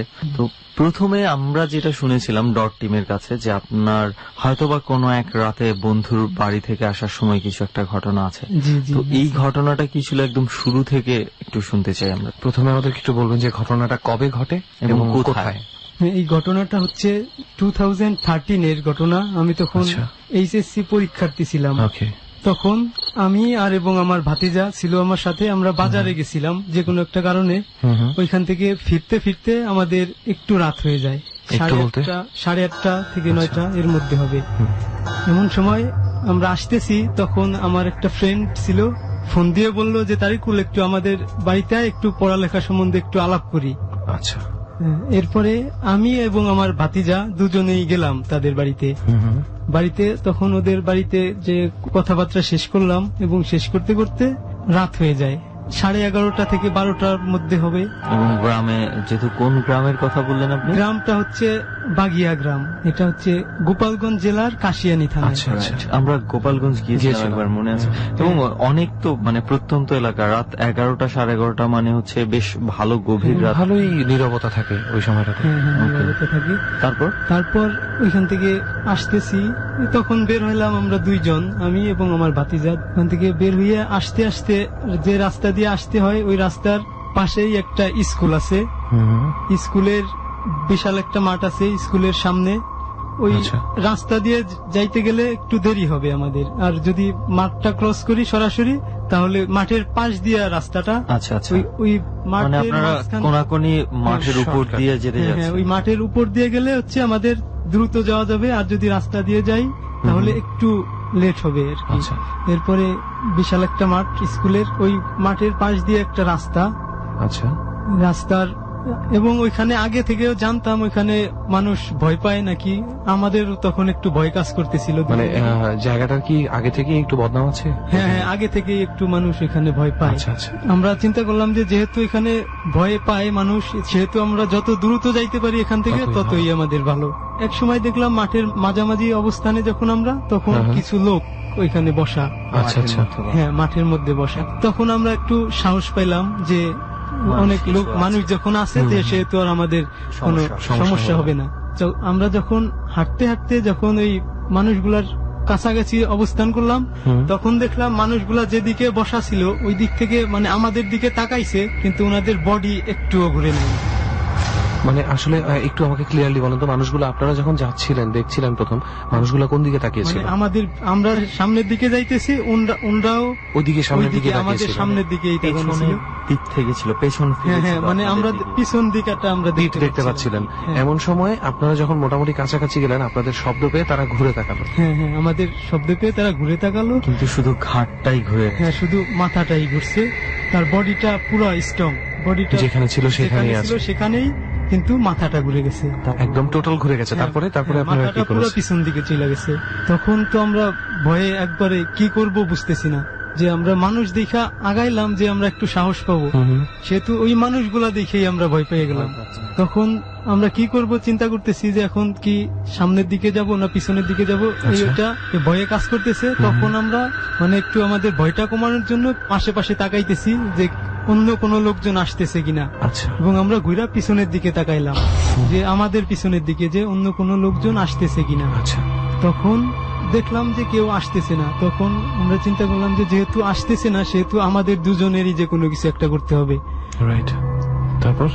তারপরে আমরা যখন আবার সামনের দিকে তাকাইলাম, তখন দেখি ওই লোকগুলা নাই, যে লোকগুলো যারা বসেছিল তারা কেউ নেই। হ্যাঁ, যারা মাঠের মধ্যে বসা ছিল তারা কেউ নেই। আচ্ছা, আপনার কি কোনো আইডিয়া আছে তারা ওখানে মাঠে বসে অ্যাকচুয়ালি কি করছিল? মানে বসে মনে হচ্ছিল তারা কেউ একে অপরের সাথে কথাবার্তা বলতেছিল, যে গোল করে বসে। হ্যাঁ, মানে অনেক বন্ধুরা যেভাবে বসে কথাবার্তা বলে ওইভাবে কথাবার্তা বলতেছে। তখন দেখলাম ওনরা নাই। তখন আমরা করলাম কি, যেহেতু নাই সেহেতু আমরা চলে যাই, আর কোনো সমস্যা নেই, চলে যাব। এমন অবস্থায় দেখি মাঠের অন্য একটা কর্নার থেকে ঘোড়া দৌড়ে আসার আওয়াজ হইতেছে। ঘোড়া? হ্যাঁ, ঘোড়া। আপনাদের এলাকায় কি ঘোড়া? তো না, জীবনেও আমরা এখানে ঘোড়া দেখি নাই। আমাদের গ্রামে কারো পোষা ঘোড়া এটাও নাই, টোটালি নাই, আমাদের গ্রামে কোনো ঘোড়াই নাই। What is wrong with this horse thing? আমি বুঝি না, এটা আরো আগে আমি শুনেছি, অনেকবার শুনেছি যে এরকম অন্যান্য কিছুর রূপে একজনের কাছে আমি একটা ঘটনা শুনেছিলাম যে তাকে একদম মানে ঘিরে ফেলেছিল। সে ছিল এক অজপাড়াগায়, কিন্তু অনেক বড় একটা শ্মশান ঘাটে, যেখানে আর কি ওই যে শ্মশানে পোড়ানোর জন্য এক ধরনের কিছু একটা রাখা থাকে বোধহয়, খুব হালকা ঘাস টাইপের কিছু, আমার নামটা এক্সাক্ট মনে নেই। ওই শ্মশানে আবার সেটা মানে কেজিতে রাখা ছিল, মানে যাতে যে কোনো সময় এসে, হ্যাঁ ওই টাইপের কিছু একটা। তো উনি নাকি ওনার চারিদিকে মানে অন্তত মানে 10 ফিট বাই 10 ফিট একটা বানিয়ে ওগুলাতে আগুন জ্বালিয়ে সারা রাত থেকে নিজেকে বাঁচান, এবং চারিদিক থেকে খালি ঘোড়া এবং একটা পর্যায়ে হাতি এগুলো নাকি এসে তাকে ঘিরে ধরছিল। জানি না, কারণ সাধারণত এই জিনিসগুলো কিন্তু খুব একটা মানে এগুলো হচ্ছে রেয়ার, রাইট? হ্যাঁ, এগুলো কিন্তু মানে সচরাচর কোনো জায়গায় ঘোড়া পালা হচ্ছে বা ইয়ে করা আছে খুব একটা দেখা যায়। এক্স্যাক্টলি, রেয়ার হয়তো বিদায় বলি যে এই ধরনের ঘোড়ার রূপটাই বেশি দেখা যাচ্ছে। আমি জানি না আসলে ঘটনা কি। আচ্ছা শুনি, তারপর কি হলো? তারপর আমাদের এলাকায় তো ঘোড়া নাই, তখন আমরা একটু যেদিক থেকে শব্দ আসছে ওই দিকে আমরা একটু তাকাইলাম, তাকায় দেখি কি ঘোড়া আসতেছে কিনা, দেখি ওইখানে 4-5টার মতো ঘোড়া হবে, আসতেছে আমাদের দিকে, দৌড়াইয়া আসতেছে। তখন মানে ঘোড়ার উপরে কিছু লোক ছিল, মানে সোয়ার যাকে বলে। আচ্ছা, কিন্তু সেই সোয়ারের মাথাটা দেখতে পাচ্ছিলাম না আমরা, মানে ছিলেন না নাকি নেই পাচ্ছেন না যে আসলে না এটা উপরে কি মানুষ বসা নাকি অন্য কিছু বসা, এটা আমরা বুঝতে পারতেছিলাম না।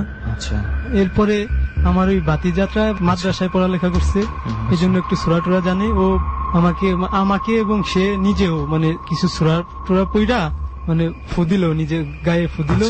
ফুদিলে ও বললো যে কাকা আর কোনো সমস্যা হবে না মনে হয়, আমরা এখানে আমরা হাইটা গেলে যাইতে পারবো না, আমরা দৌড়াইয়া পার হই মাঠটা। তখন আমরা এক সময় মানে দৌড়াতে শুরু করি, অনেক জোরে দৌড়াইয়া আমরা কোনো মতেই মাঠটা পেরোতে পারতেছি না, মানে আমরা যতই দৌড়াইতেছি আমরা আমাদের আমরা মাঠের মাঝেই রয়ে গেছি। আপনার ধারণা মতে মোটামুটি কতক্ষণ আপনারা চেষ্টা করেছেন মাঠ থেকে বের হওয়ার? মানে অনেক, 1-1.5 ঘন্টার বেশি হবে। মাই গুডনেস, 1-1.5 ঘন্টা ধরে আপনারা দৌড়াচ্ছেন ওই মাঠটা থেকে বের হওয়ার জন্য, বাট আপনারা মাঠ থেকে বের হতে পারছেন না। মাঠ থেকে বেরোতে পারছি না। তারপর কি হলো? তারপর বেরোতে পারতেছি না, এরপরে মানে আমরা তো ভয়ে কি করব আমরা এখন বুঝতেছি না, মানে আমার ভাতিজাও মানে কাঁদো স্বর হয়ে গেছে।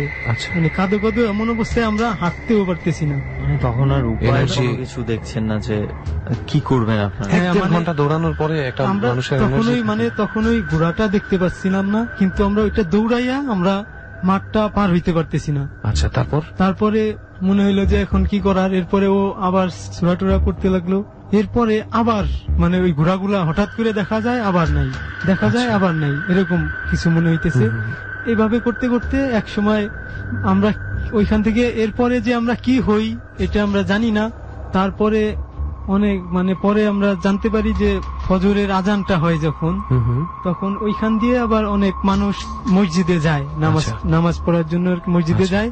তখন আমাদের দেখতে পাই যে আমরা ওই মাঠের মাঝে পইরা আছি, আমরা দুজন মাঠের মাঝে। তারপরে সেখান থেকে তারা আপনাদেরকে মোটামুটি সিকিউর ভাবে উঠিয়ে নিয়ে যায়। সেখান থেকে আমাদের উঠাই নিয়ে যায় এবং আমাদের কাছ থেকে জানে তারা যে আমাদের সাথে এই ঘটনাটা হয়েছিল।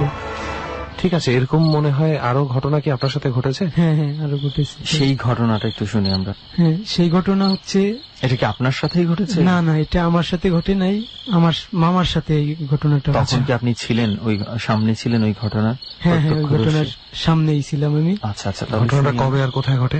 এটা গত বছর মানে 2014 সালে। কোথায়? আমাদের এলাকায়, আমাদের গ্রামে। হ্যাঁ, আচ্ছা।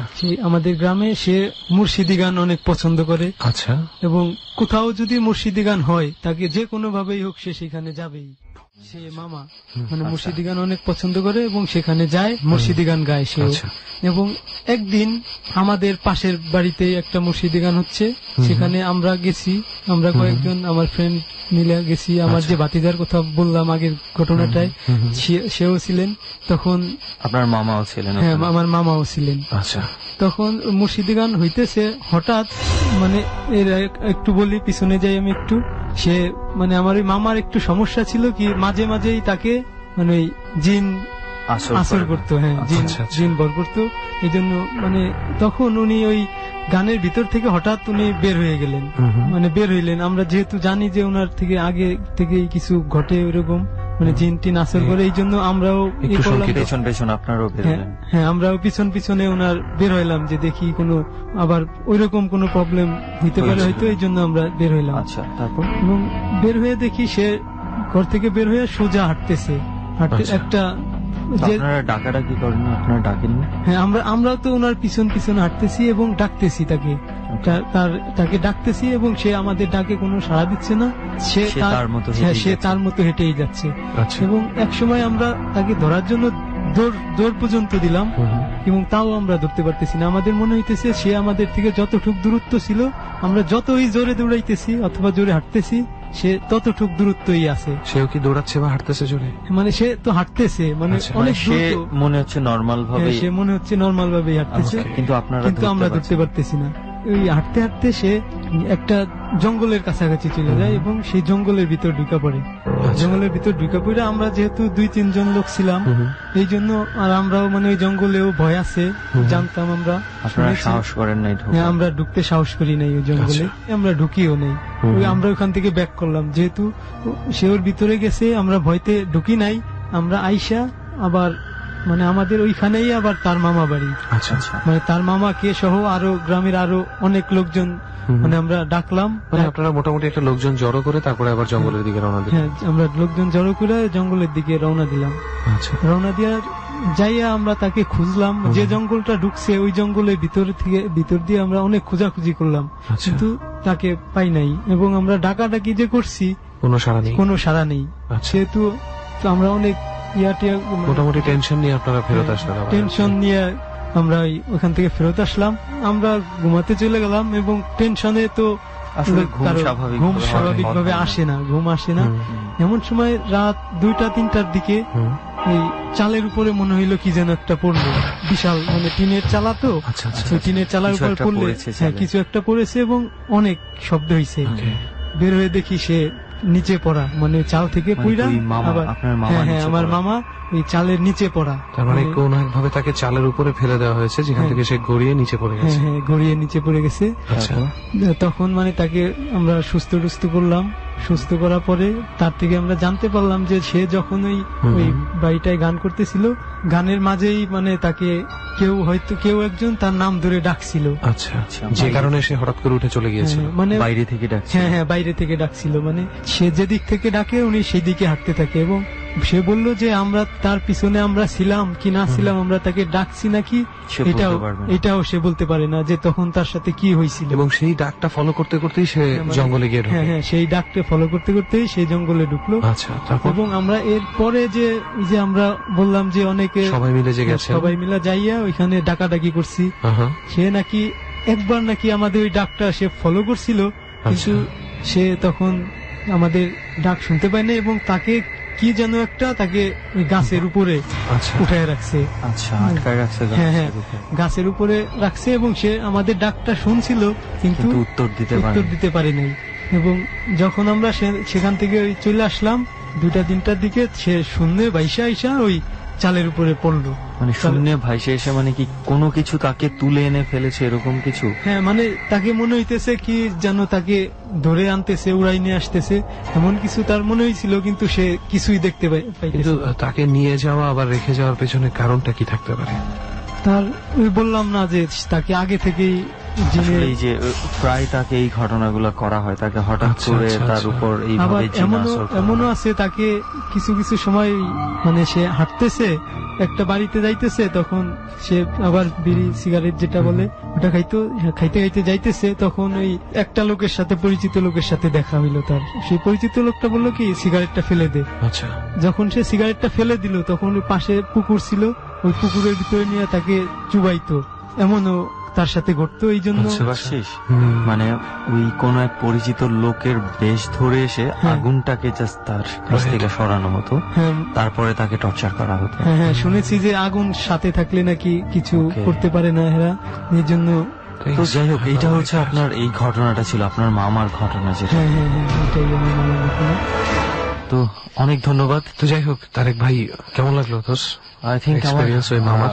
লাস্ট যে স্টোরিটা শুনলাম ওনার মামার স্টোরিটা আমার কাছে মোটামুটি ইন্টারেস্টিং মনে হয়েছে। আচ্ছা, তবে ওই যে পরিচিত লোকের এসে সিগারেট ফেলে দিতে বলা যে ব্যাপারটা, এই ব্যাপারটা শুনে একটা ঘটনা মনে পড়েছে। আমি এটা টেস্ট করতে গিয়ে সত্যতা পেয়েছি, বাট এখন না, পরে বলবো, তাই না? চল এখন আমরা আরেকটা গল্প শুনি। ওকে, আমাদের সাথে এখন যে আছে তার নাম আগে সবাই শুনে ফেলেছে, ইনক্লুডিং মি। আমি তো অবশ্যই শুনেই থাকি। সো আজকে একটু ভিন্ন বিষয় হচ্ছে যে আপনারা যারা আছেন শ্রোতারাও শুনে ফেলেছে তার নাম, তারপরও তার মুখেই আমরা শুনি না। কি বলিস? এক্স্যাক্টলি, অনেকবার তুই বলেছিস। অনেকবার আমি বলেছি, গত পর্বে আপনারা শুনেছিলেন নামটা, তো নামটা আরেকবার শুনতে যাচ্ছি। আমি Saif Tanmoy from from sorry, আসলে আমি আমার রেসিডেন্ট একটু হাইড করতে যাচ্ছি।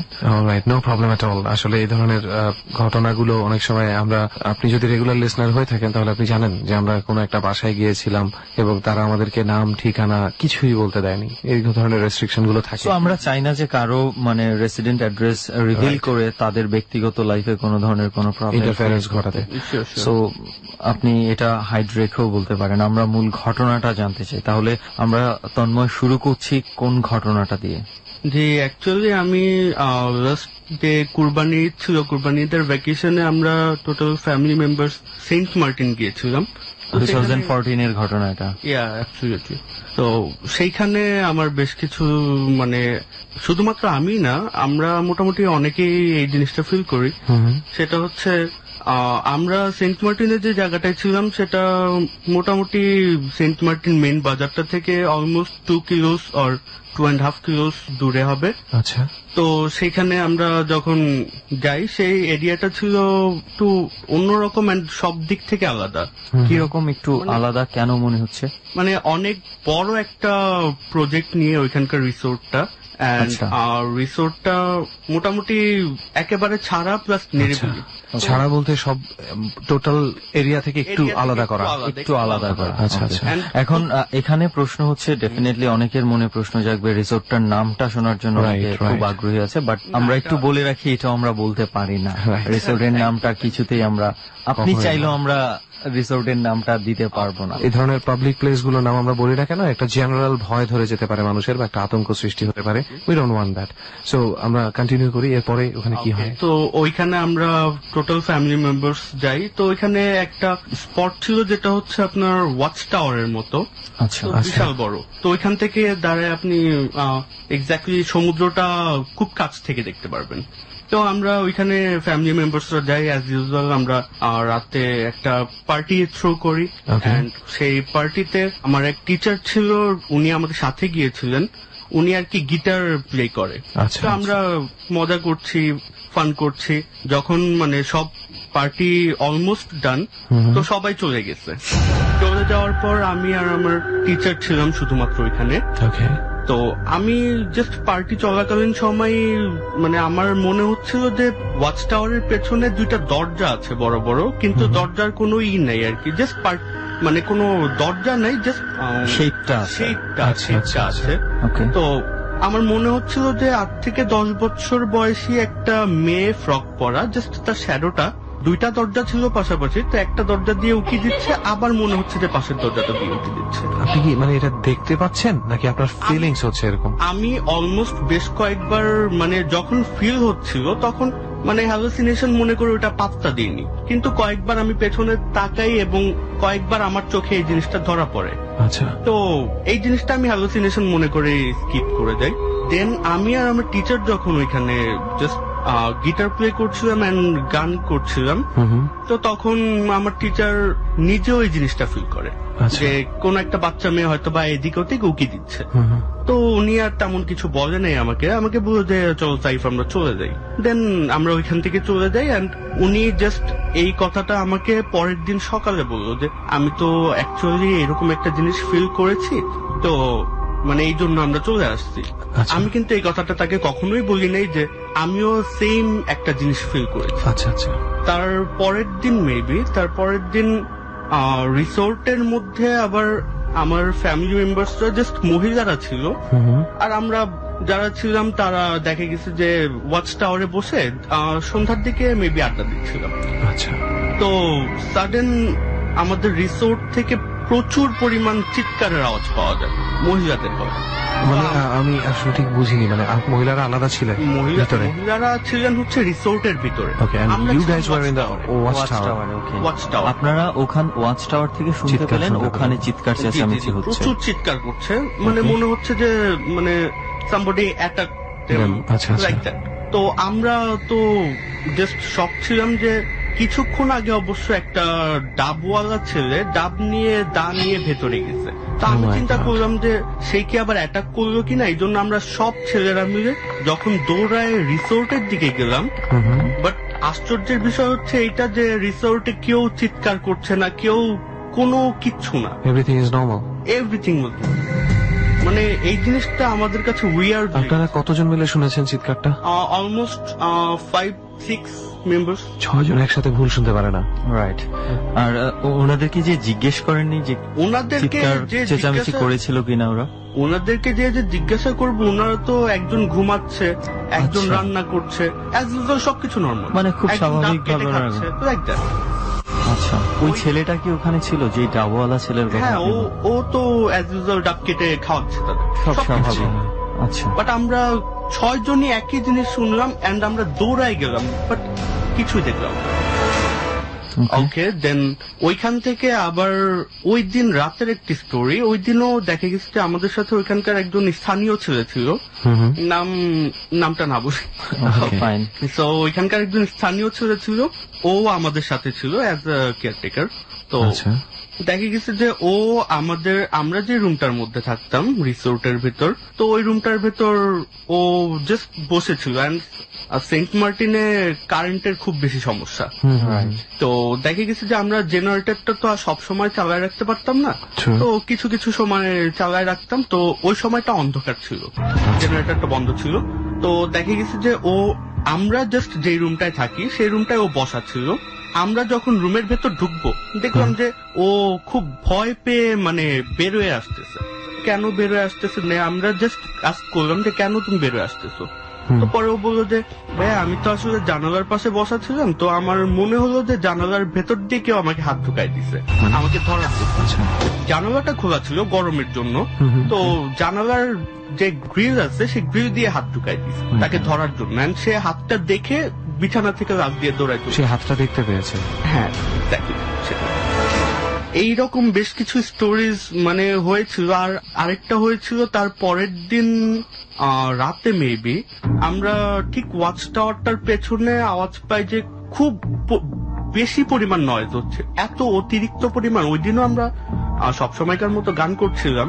তো ওইখানে আমি, আমার যে গিটার টিচার উনি, প্লাস হচ্ছে আমার এক কাজিন, আমরা এই 3-4 জন ছিলাম ইন টোটাল। তো আমরা পেছনে আওয়াজ পাই যে প্রচুর পরিমাণ নয়েজ হচ্ছে, মানে অনেকজন লোক যদি হই হট্টগোল করে তাহলে ঠিক যেরকম নয়েজটা হবে সেরকমটাই হচ্ছিল। কিন্তু আশ্চর্যের বিষয় হচ্ছে এইটাই যে তখন অলমোস্ট রাত 2টার মতো বাজে।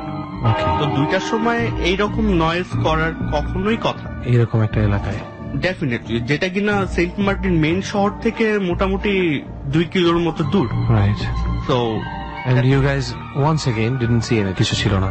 Nothing was there. আমি যা বুঝতে পারছি আপনাদের সেন্ট মার্টিনের টোটাল ট্রিপটাতে বিচ্ছিন্ন কিছু ঘটনায় ভরা ছিল। বিচ্ছিন্ন। এন্ড আমার কাজিনরা যখন ওইখানে জাস্ট শপিং করতে যায় তখন আমার কাজিনদের কথায় কথায় নাকি দোকানদাররা জিজ্ঞাসা করেছিল আপনারা কোথায় উঠেছেন।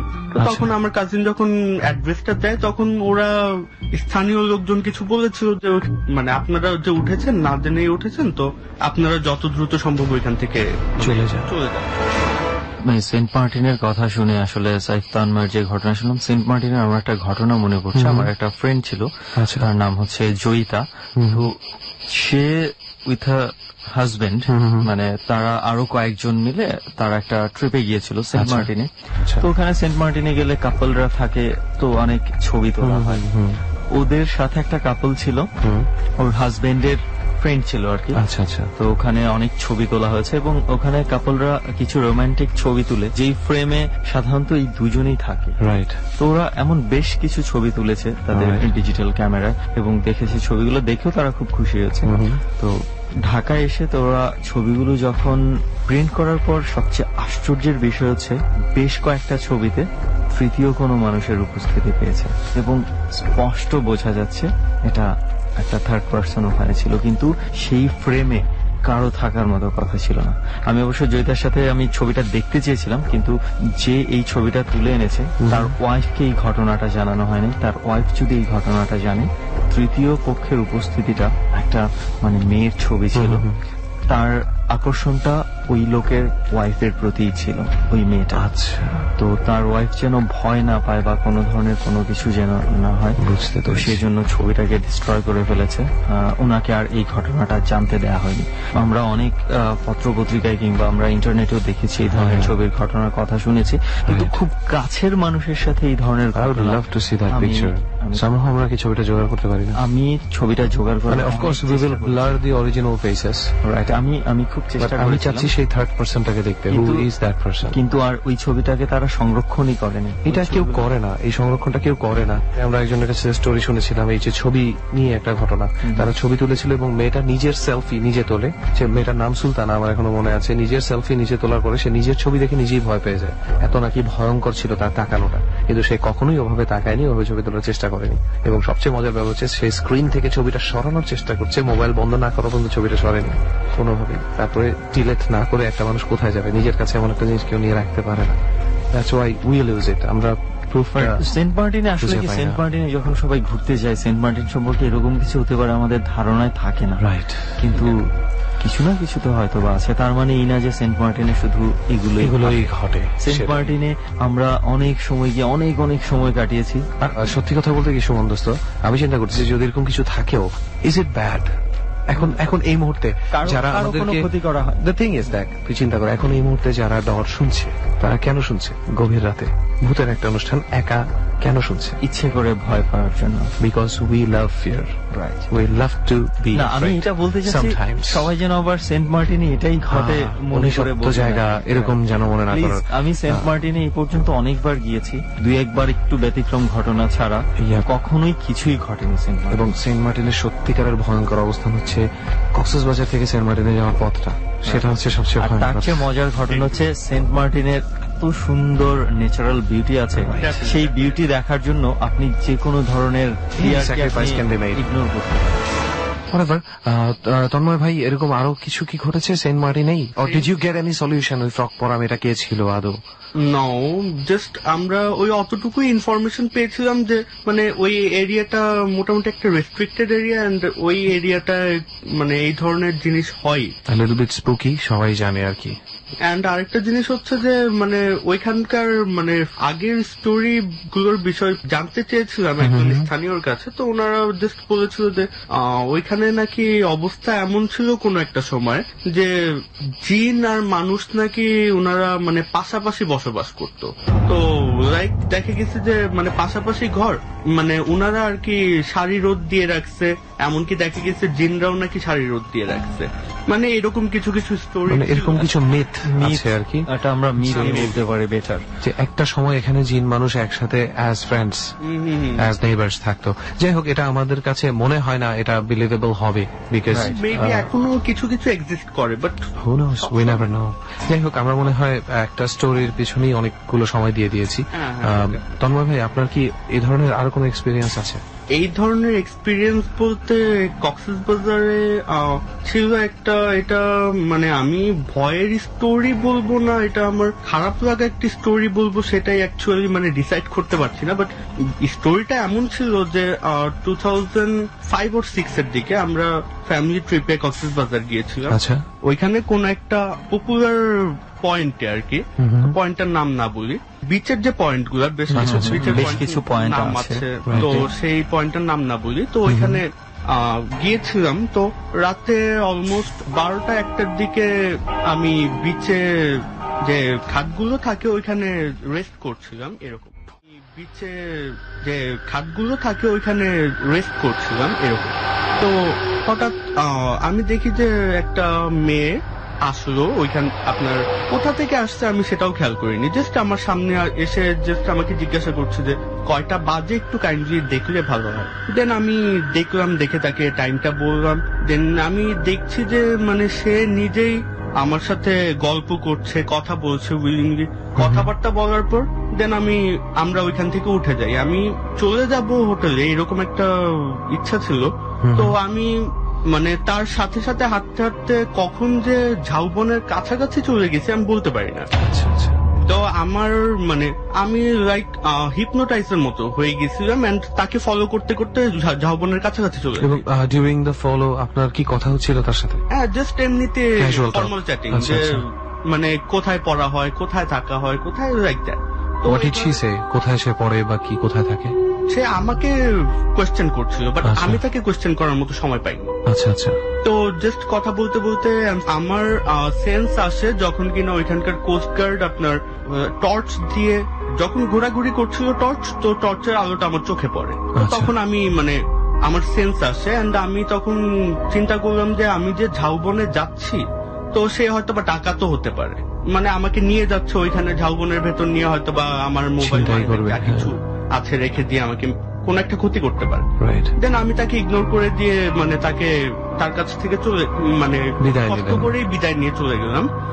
সে দাঁড়ায় রইল, পেছন দিকে তাকালাম অনেকটা যাওয়ার পর, ওনাকে আর দেখলাম না। আমি চিন্তা করলাম যে হয়তো বা ঝাউবনের ভেতরে চলে গেছে তার আচ্ছা। মানে টিমের কাছে। হুম হুম। ওকে, রাতে আমি যখন ঘুমাচ্ছিলাম লাইক লাইট জ্বালায় ঘুমানোর ইচ্ছা ছিল, কিন্তু লাইট জ্বালায় আর ঘুম আসতেছে না। আচ্ছা।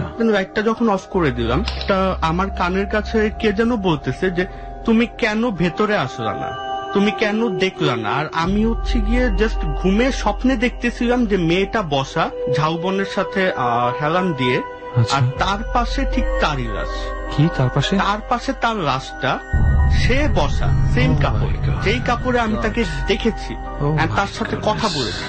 আমি জাস্ট স্বপ্নে এটাই দেখলাম যে সে বসে আছে ঝাউবনের সাথে হেলান দিয়ে, তার পাশে তার লাশটা পড়ে আছে খুব মানে বাজে অবস্থায়। আর মনে হয় যে মানে কোন একটা খারাপ কিছু হয়েছে তার সাথে, and তাকে আচ্ছা, মানে she was tortured and killed. Physically tortured করা হয়েছে। তাকে মেরে ফেলা হয়। তো সে আমাকে জাস্ট মানে স্বপ্নে এইটাই বলছিল যে তুমি কেন আসলে না, তুমি কেন আমাকে দেখলে না, আমার তো খুব কষ্ট হচ্ছে। ডু ইউ রিয়েলি থিঙ্ক যে তার লাশটা আপনি পেতেন ভিতরে গেলে? I think so. অ্যান্ড আমার মনে হচ্ছে যে আমি তখন যে আমি ওর কাছ থেকে বিদায় নিয়ে আসতেছিলাম, আমার মনে হয়েছিল যে কিছু একটা ওখানে পড়ে আছে, বাট আমি ওই জিনিসটা নিয়ে আর মানে কোনো করতে চাই। গুডনেস সেক, উনি যদি তখন দেখতো, আপনার সামনে যদি তখন পড়তো যে আপনি যার সাথে কথা বলছেন তার লাশ পড়ে আছে, what would have happen to you? I don't think you should not. মানে এইরকম একটা মানে স্টোরি। এখন আমি তারপরে আপনি আগে আমাকে তোমার পরের অবস্থান বলেন, স্বপ্নের পরে কি হলো? স্বপ্নের পরে তো আমি জাস্ট মানে উঠে বসি, উঠে বসার পর মানে আমার তো পুরো শরীর জাস্ট ঘাম টাম দিয়ে গলা টলা শুকায়, খুব বাজে অবস্থা। আমি চিৎকার করে উঠছিলাম, এন্ড আমার মামা যেহেতু ছিল, তো মামা লাইটটা জ্বালায় দিয়ে কি অবস্থা, কি হয়েছে, চিৎকার কেন করলি। আমি বললাম যে এরকম এরকম আমি খারাপ স্বপ্ন দেখি। আচ্ছা। তো পরে যেটা হলো, পরের দিন আমাদের হোটেলের এক মানে হোটেল বয় যারা আচ্ছা, থাকে, আচ্ছা। তো ওরা আমাদের বলছিল যে কি একটা বিষয় নিয়ে যেন আলোচনা হচ্ছিল। দেন জিজ্ঞাসা করার পর ওরা বললো যে আমাদের হোটেলের 5 তলার এত নম্বর রুমের একটা মেয়ে মানে রাতের বেলা তার ফ্যামিলি মেম্বারদের সাথে রাগারাগি করে বিচের দিকে চলে যায়, ওখান থেকে তার লাশটা পাওয়া যায়। ওইখানকার স্থানীয় পুলিশ ডিপার্টমেন্ট ওই হোটেলটাতেই, ওই হোটেলেই আপনি ওই যে হোটেলে হোটেলেই ছিলেন, ছিল, এন্ড আমরা নিচ তলায় ছিলাম, ওরা 5 তলায় ছিল। এটা আপনি যখন এই ঘটনাটা ঘটেছে কতদিন আগে? এই মেয়েটা মারা যায় কতদিন হয়েছে?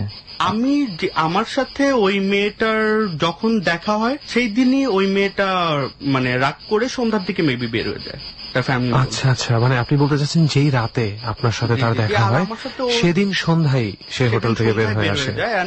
আমার সাথে দেখা হয় ওর সাথে 12টা কি 12:30 হবে।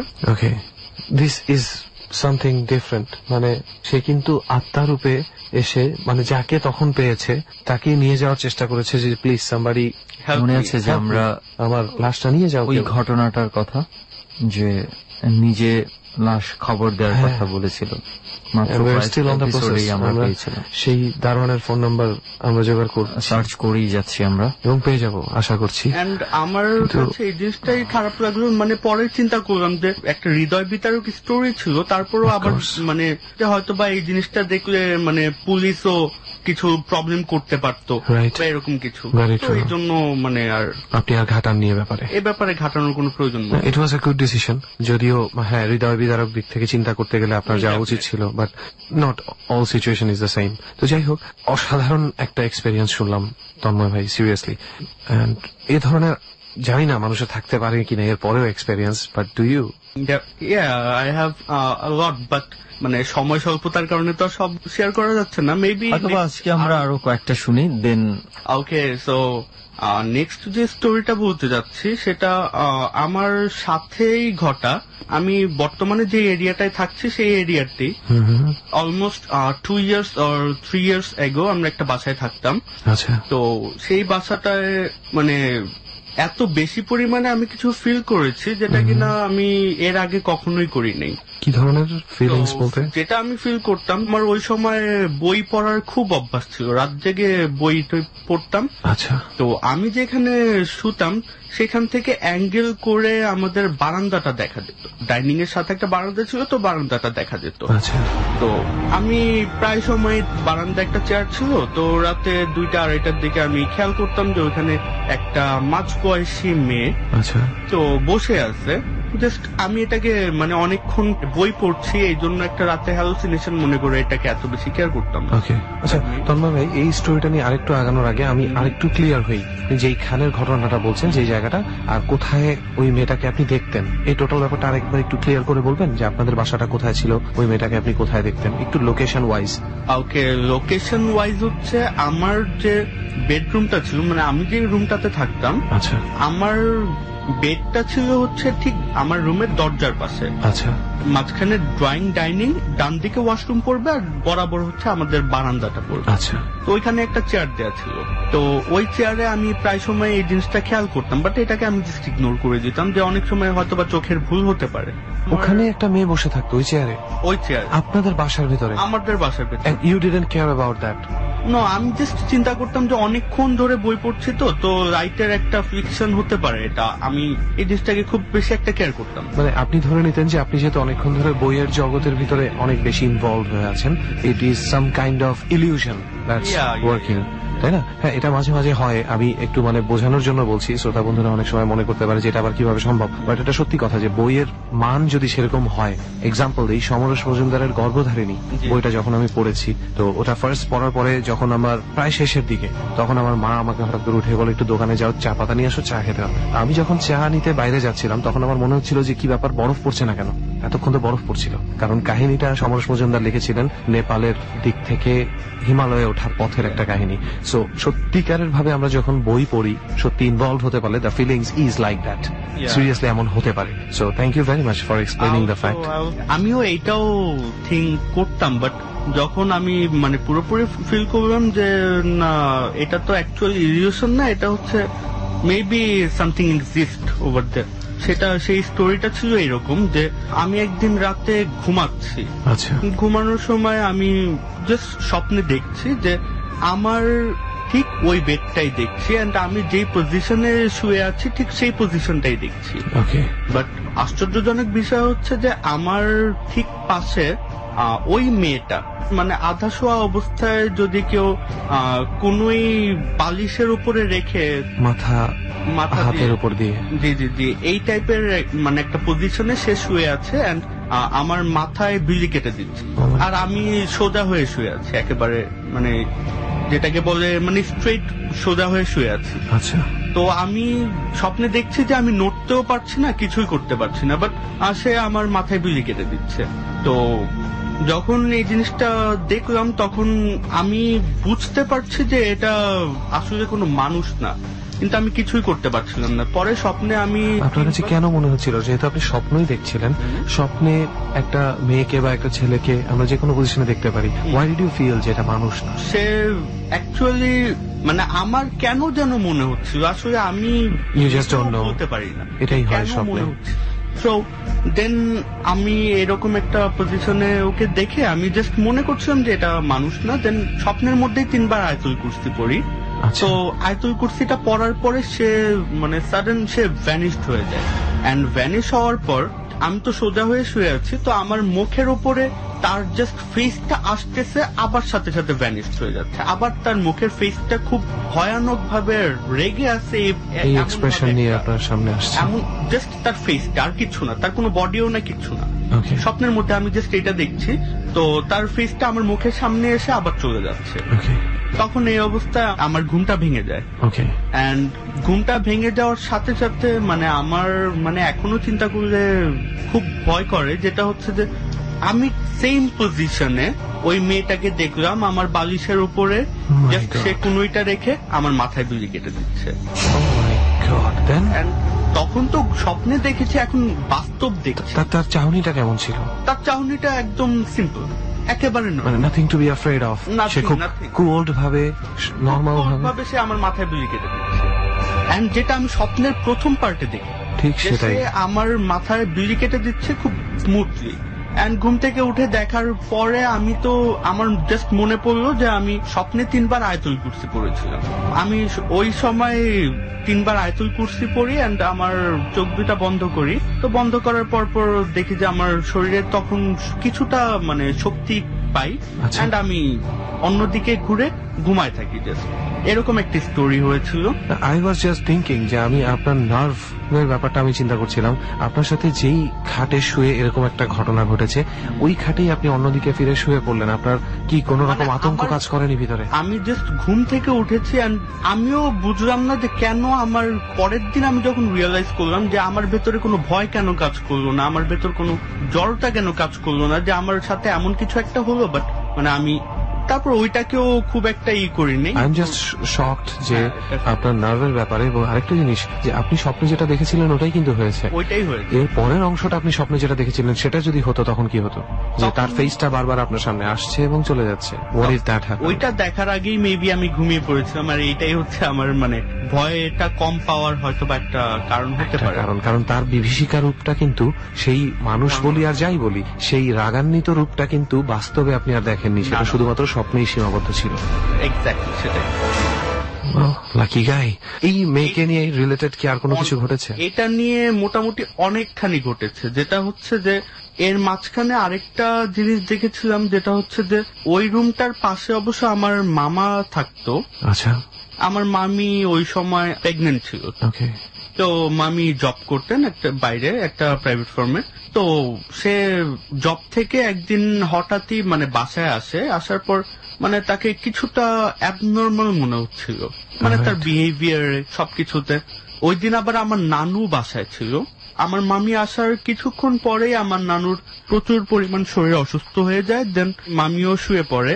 তো ওই দিন আর খুব একটা দেরি করে নেই, যেমন আমাদের সাথে প্রতিদিন এসে দুষ্টামি করতো, কথাবার্তা বলতো, ওই দিন আর কিছুই বলেনি। আচ্ছা। ওই দিন আবার আমার ছোট মামাকেও সে অনেক বকাবকি করতেছিল, মানে কোনো এক কারণে তার মেজাজ একটু খিটখিটা ছিল ওই দিন প্রচুর পরিমাণ। আমার তো ওই সময় একটা বদ অভ্যাস ছিল যে আমি বই পড়তাম খুব বেশি রাত জেগে। বইটই পড়ে আমি জাস্ট ওয়াশরুমে গেলাম, সেই বারান্দার পাশে ওয়াশরুমটা। ওয়াশরুমটা থেকে আমি যখন বেরোলাম তখন দেখলাম যে আমার মামি আমার নানুকে নিয়ে ওয়াশরুমে যাচ্ছে। তো যেহেতু নানু অসুস্থ ছিল, তো তার একটা সাপোর্টিং এর প্রয়োজন ছিল, তো মামি সেই সাপোর্টিংটা ছিল। দেন আপনার মামি তো তখন প্রেগন্যান্ট। ওকে। দেন নানু যখন ওয়াশরুমে ঢুকলো, আমি তখন জাস্ট নানুকে সাইড দিয়ে আমি সাইডে দাঁড়ালাম। আমি জাস্ট দেখলাম যে মামি পেছন দিকে ঘুরলো এন্ড এমন জোরে একটা দৌড় দিল যে আমিও মানে তাকে ধরতে পারছি না। আমিও কিন্তু তার পেছন পেছন দৌড় দিয়েছি, কিন্তু আমি তাকে ধরতে পারলাম। আপনার নানু কোথায় তখন? নানু ওয়াশরুমে। এবং আপনার মামি হঠাৎ করেই দৌড় দিল? হঠাৎ করে ঘুরে দৌড় ড্রয়িং রুমের দিকে। আর আপনি সেটা দেখছেন এবং তার পেছনে যাচ্ছেন? তার পেছনে যাচ্ছি যেন তাকে ধরার জন্য। আমি জাস্ট সিম্পলি চিন্তা করেছিলাম যে সে এই মুহূর্তে প্রেগনেন্ট, হয়তো বা মাথা ঘুরে পড়ে যেতে পারে, এরকম কিছু একটা। সে দৌড়ায় যে পড়লো, একটা টি টেবিল ছিল লম্বা ড্রয়িং রুমে, তো টি টেবিলের উপর তার পেটটা যে পড়ে সে একেবারে মানে উল্টায় পড়ে গেছে। আমি তো দরজার রাইট সাইড জায়গায় চিৎকার করতেছি, সবাইকে ডাকতেছি, বাবা কোথায়, মা কোথায়, চিৎকার করতেছি। তো আসার পরে যেটা দেখলাম সেটা হচ্ছে যে তার চোখগুলা বিশাল বড় বড় হয়ে গেছে এন্ড তার চোখ উল্টায় গেছে এন্ড সে আবুল তাবুল বকতেছে, জাস্ট এই তুই মানে তোরা আমারে কেন ধরলি, এই তুই তোরা কেন করলি, এই সেই আবি যাবি বকা বাজি যা কিছু আছে সব করতেছে, আর ও করতেছে, জাস্ট গোঙাচ্ছে। আচ্ছা। She is in pain. তারপর যেটা দেখলাম মানে এরপরে যেটা হলো সেটা হচ্ছে যে মানে আমাদের কাছে যেটা মনে হলো যে তাকে মানে পজেসড করা হয়েছে বা এরকম কিছু, আমারও তাই মনে হচ্ছে। তারপর তাকে কিছুটা ঠান্ডা করা হলো, তার মানে সেন্স ফিরে আসার পর সে আবার মানে চিৎকার করতেছে যে মানে আমার হাত কেন উঠাতে পারছি না, আমার হাত কেন উঠাতে পারছি না, মানে এইভাবে তাকে খুব পেইন দেয়া হয়। আর মাঝে মাঝে সে মানে অন্য একটা ক্যারেক্টারে চলে যাচ্ছিল, যেটা total different personality, different person totally. মহিলার ভয়েস টু মানে ভয়েসের বেসটা যদি প্রচুর পরিমাণ বেড়ে যায় তখন ঠিক যেমনটা হওয়া উচিত ঠিক তেমনটাই। আর সে আবুল তাবুল কথা বলতে। Was there any different language she was speaking? হ্যাঁ, সে মানে কি ধরনের কথা বলতেছে আমরাও কিছু বুঝি নাই, অজানা কোনো ভাষায়। হ্যাঁ, সামথিং লাইক দ্যাট। তো আমরা দেখা যাচ্ছে যে এরকম করতেছি, আবার মানে দোয়া ঠোয়া পড়তেছি, ফু দিচ্ছি, দেন আবার সে যখন সেন্স ফিরে পাচ্ছে তখন বলতেছে আমার তো শ্বাস বন্ধ হয়ে যাচ্ছে, আমার তো শ্বাস বন্ধ হয়ে যাচ্ছে, আমার গলায় কে চাপ দিয়ে তুলছে। তো ওই সময় একটা পপুলার প্রোগ্রাম ছিল যেটার মধ্যে আমি শুনেছিলাম যে সরিষার তেল নাকি এই ধরনের জিনিসের একটা মেডিসিন হতে পারে। আচ্ছা। তো আমি কিচেন থেকে সরিষার তেল এনে তার গলায় দিয়ে দিচ্ছি, তার নাকে দিয়ে দিচ্ছি, তার হাতে দিয়ে দিচ্ছি। যখন তার গলায় দিচ্ছি তখন বলতেছে যে হ্যাঁ আমার গলায় এখন একটু শ্বাস নিতে পারছি। যখন নাকের উপর দিয়ে দিচ্ছি তখন বলতেছে যে হ্যাঁ একটু শ্বাস নিতে পারছি। মানে এরকম করে অনেকক্ষণ চললো এই বিষয়টা। দেন ফজরের আজানের কাছাকাছি তখন মোটামুটি সবকিছু স্বাভাবিক, মামি একটু ঘুম। আপনার মামি অ্যাকচুয়ালি কি দেখেছিল এটা কি জানতে পেরেছেন যে সে দৌড় দেওয়ার আগে? কিছু দেখে নাই, জাস্ট মামিকে পজেসড করা হয়েছে। এবং সেই দৌড়টা আসলে আপনার মামি দেয়নি, আপনি বলতে চাচ্ছেন কিছু একটা ইনস্ট্যান্ট তখন তার উপরে ভর করে। আই অলসো থিংক মানে অনেকগুলো সিমটম আছে পজেশনের, সেগুলোর সাথে যথেষ্ট পরিমাণ মিলে যাচ্ছে। ডিফারেন্ট ল্যাঙ্গুয়েজে কথা বলা, ডিফারেন্ট কণ্ঠস্বরে কথা বলা, এগুলোর সাথে স্কিজোফ্রেনিয়ার একটা লেভেল অনেক মেলে। একটা মানে psychiatric disease, we know that, but এটা কিন্তু সবার ক্ষেত্রে হয় না। স্পেশালি ভাষা বা কণ্ঠ বদলে যাওয়ার যে ব্যাপারটা, মানে পার্সোনালিটি ডিসঅর্ডার, এটাও স্কিজোফ্রেনিয়ার একটা পার্ট। তো I really don't know what happened to her, but possession হয়েছে কি হয়নি সেটার কিছু টেস্ট আছে। আমার মনে হয় সেগুলো করতে পারলে ভালো হতো। But is she fine now? সে কি এখন ভালো আছে? এটা তো অনেক বছর আগে স্টোরি, এখন তো মোটামুটি। তবে ওই ঘটনার পরে তার মানে মিসক্যারেজ হয়ে যায় বেবিটা। ওকে, দ্যাটস রিয়েলি স্যাড। ওকে, ওইটাও তেমন একটা বেসিক স্টোরি না। ওই মামিরা যখন চলে যায়, তার কিছুদিন পরেই মামিরা চলে যায়, তো মামিদের রুমে আবার আমি ওই মুহূর্তে সুইচ করি। আচ্ছা। সুইচ করার পর দেন আমি যখন ঘুমাই এক রাতে, আমার বেডের মাথার উপরেই ছিল আসলে আরেক বেডের বারান্দার দরজা। গরমের দিন বারান্দার দরজা খুলে আমি যখন ঘুমাই তখন আমি হঠাৎ মানে আমি জানি না যে কেন আমার হঠাৎ ঘুমটা ভেঙে গেল। হঠাৎ ঘুমটা ভেঙে আমি দেখি আমার মাথার উপর জাস্ট এক ফানা কাঁচা কলা, মানে জাস্ট হাতের কবজি আর কিচ্ছু না, হাতের কবজি আর এক ফানা কাঁচা কলা আমার মুখের উপর ধরে আছে। আর হঠাৎ করে আমার মানে ঘুমটা ভেঙে গেছে, আমি উপরে উঠে তাকায় দেখি এটা শুধু হাতের কবজি, কোনো বডি নেই। ওই কবজির শেষ অংশে কি ছিল? কিচ্ছু ছিল না। No blood or something? না, মাংস হাড়। Then what did you do? আপনি কি করেছেন? আমি ওইটা দেখেই চিৎকার করে যখন মানে উঠে যাই তখন আমার মাথার সাথে কাঁচা কলাটা বাড়ি খায়। এন্ড এটা যে আমি একটা হ্যালুসিনেশন চিন্তা করব সেটা চিন্তা করার মতো কারণ নেই। দেন চলে যাওয়ার পর চিৎকার করে সবকিছু মানে লাইটের জ্বালায় সবকিছু ঠান্ডা হয়ে যায়। দেন এইটার যে ফাইনাল স্টোরিটা সেটা হচ্ছে যে ওই বছরই আপনার 31 ডিসেম্বরে আমরা ফ্রেন্ডরা একটা পার্টি থ্রো করি। আমাদের এক ফ্রেন্ডের বাসার ছাদে আমরা এই পার্টিটা করি। জাস্ট ফাইজলামি করতেছি, মজা করতেছি, দুষ্টামি করতেছি। তো পার্টি একটা সময় শেষ। আমরা 4 জন ফ্রেন্ড চিন্তা করলাম যে ওদের ছাদে একটা ছোট্ট চিলে কোঠা রুম ছিল। আচ্ছা। তো আমরা চিন্তা করলাম যে আজকে রাতে আমরা ওইখানেই থাকবো। আমরা আবার ওইখানে পার্টির মধ্যে কিছুটা মানে ফায়ার প্যালেসিং করি। তো ওই ঘরের মধ্যে প্রচুর মশা ছিল। আচ্ছা। তো ফায়ার প্যালেসিং এর যে অবশিষ্ট আগুনটুকু ছিল ওটা দিয়ে ধোয়া করে আমরা ঘরের ভেতর দিয়ে রেস্ট করি। এন্ড হচ্ছে আমরা গল্পের একটা সময় আমি আমার এই স্টোরি গুলা বলি যেগুলো আমার সাথে ঘটে। এটাই হয় অ্যাকচুয়ালি। আমরা আমাদের যে ডরের আয়োজনটা আপনি তো দেখতেই পাচ্ছেন, আপনি আমাদের সাথে এসেছেন আজকে এই জার্নিতে। সো আমরা কিন্তু এটাই চেষ্টা করি, আমরা শুধু শ্রোতাদের সাথে না, আমরা কিন্তু একটা আড্ডা দিই এবং এই আড্ডাটার মধ্যে থেকে এমন কিছু কথা বের হয়ে আসে যেটা গল্প আকারে বলতে গেলে বা মনে করে বলতে গেলে আসলে আসে না। না এক্স্যাক্টলি। তো ওই রকম একটা এনভায়রনমেন্টে আপনারা বানানোর চেষ্টা করছিলেন সেদিন, সব বন্ধু মিলে গভীর রাত, একটু একটু ধোয়া, সবাই আছেন এবং আপনি এই ধরনের স্টোরিগুলোই শেয়ার করছিলেন। সো অ্যান এক্সটার্নাল ডর ওয়াজ গোয়িং অন। তারপরে কি হয়? দেন যেটা হলো, আমার এই স্টোরিগুলো শেয়ার করছিলাম যেগুলো আমার সাথে হয়ে গিয়েছিল।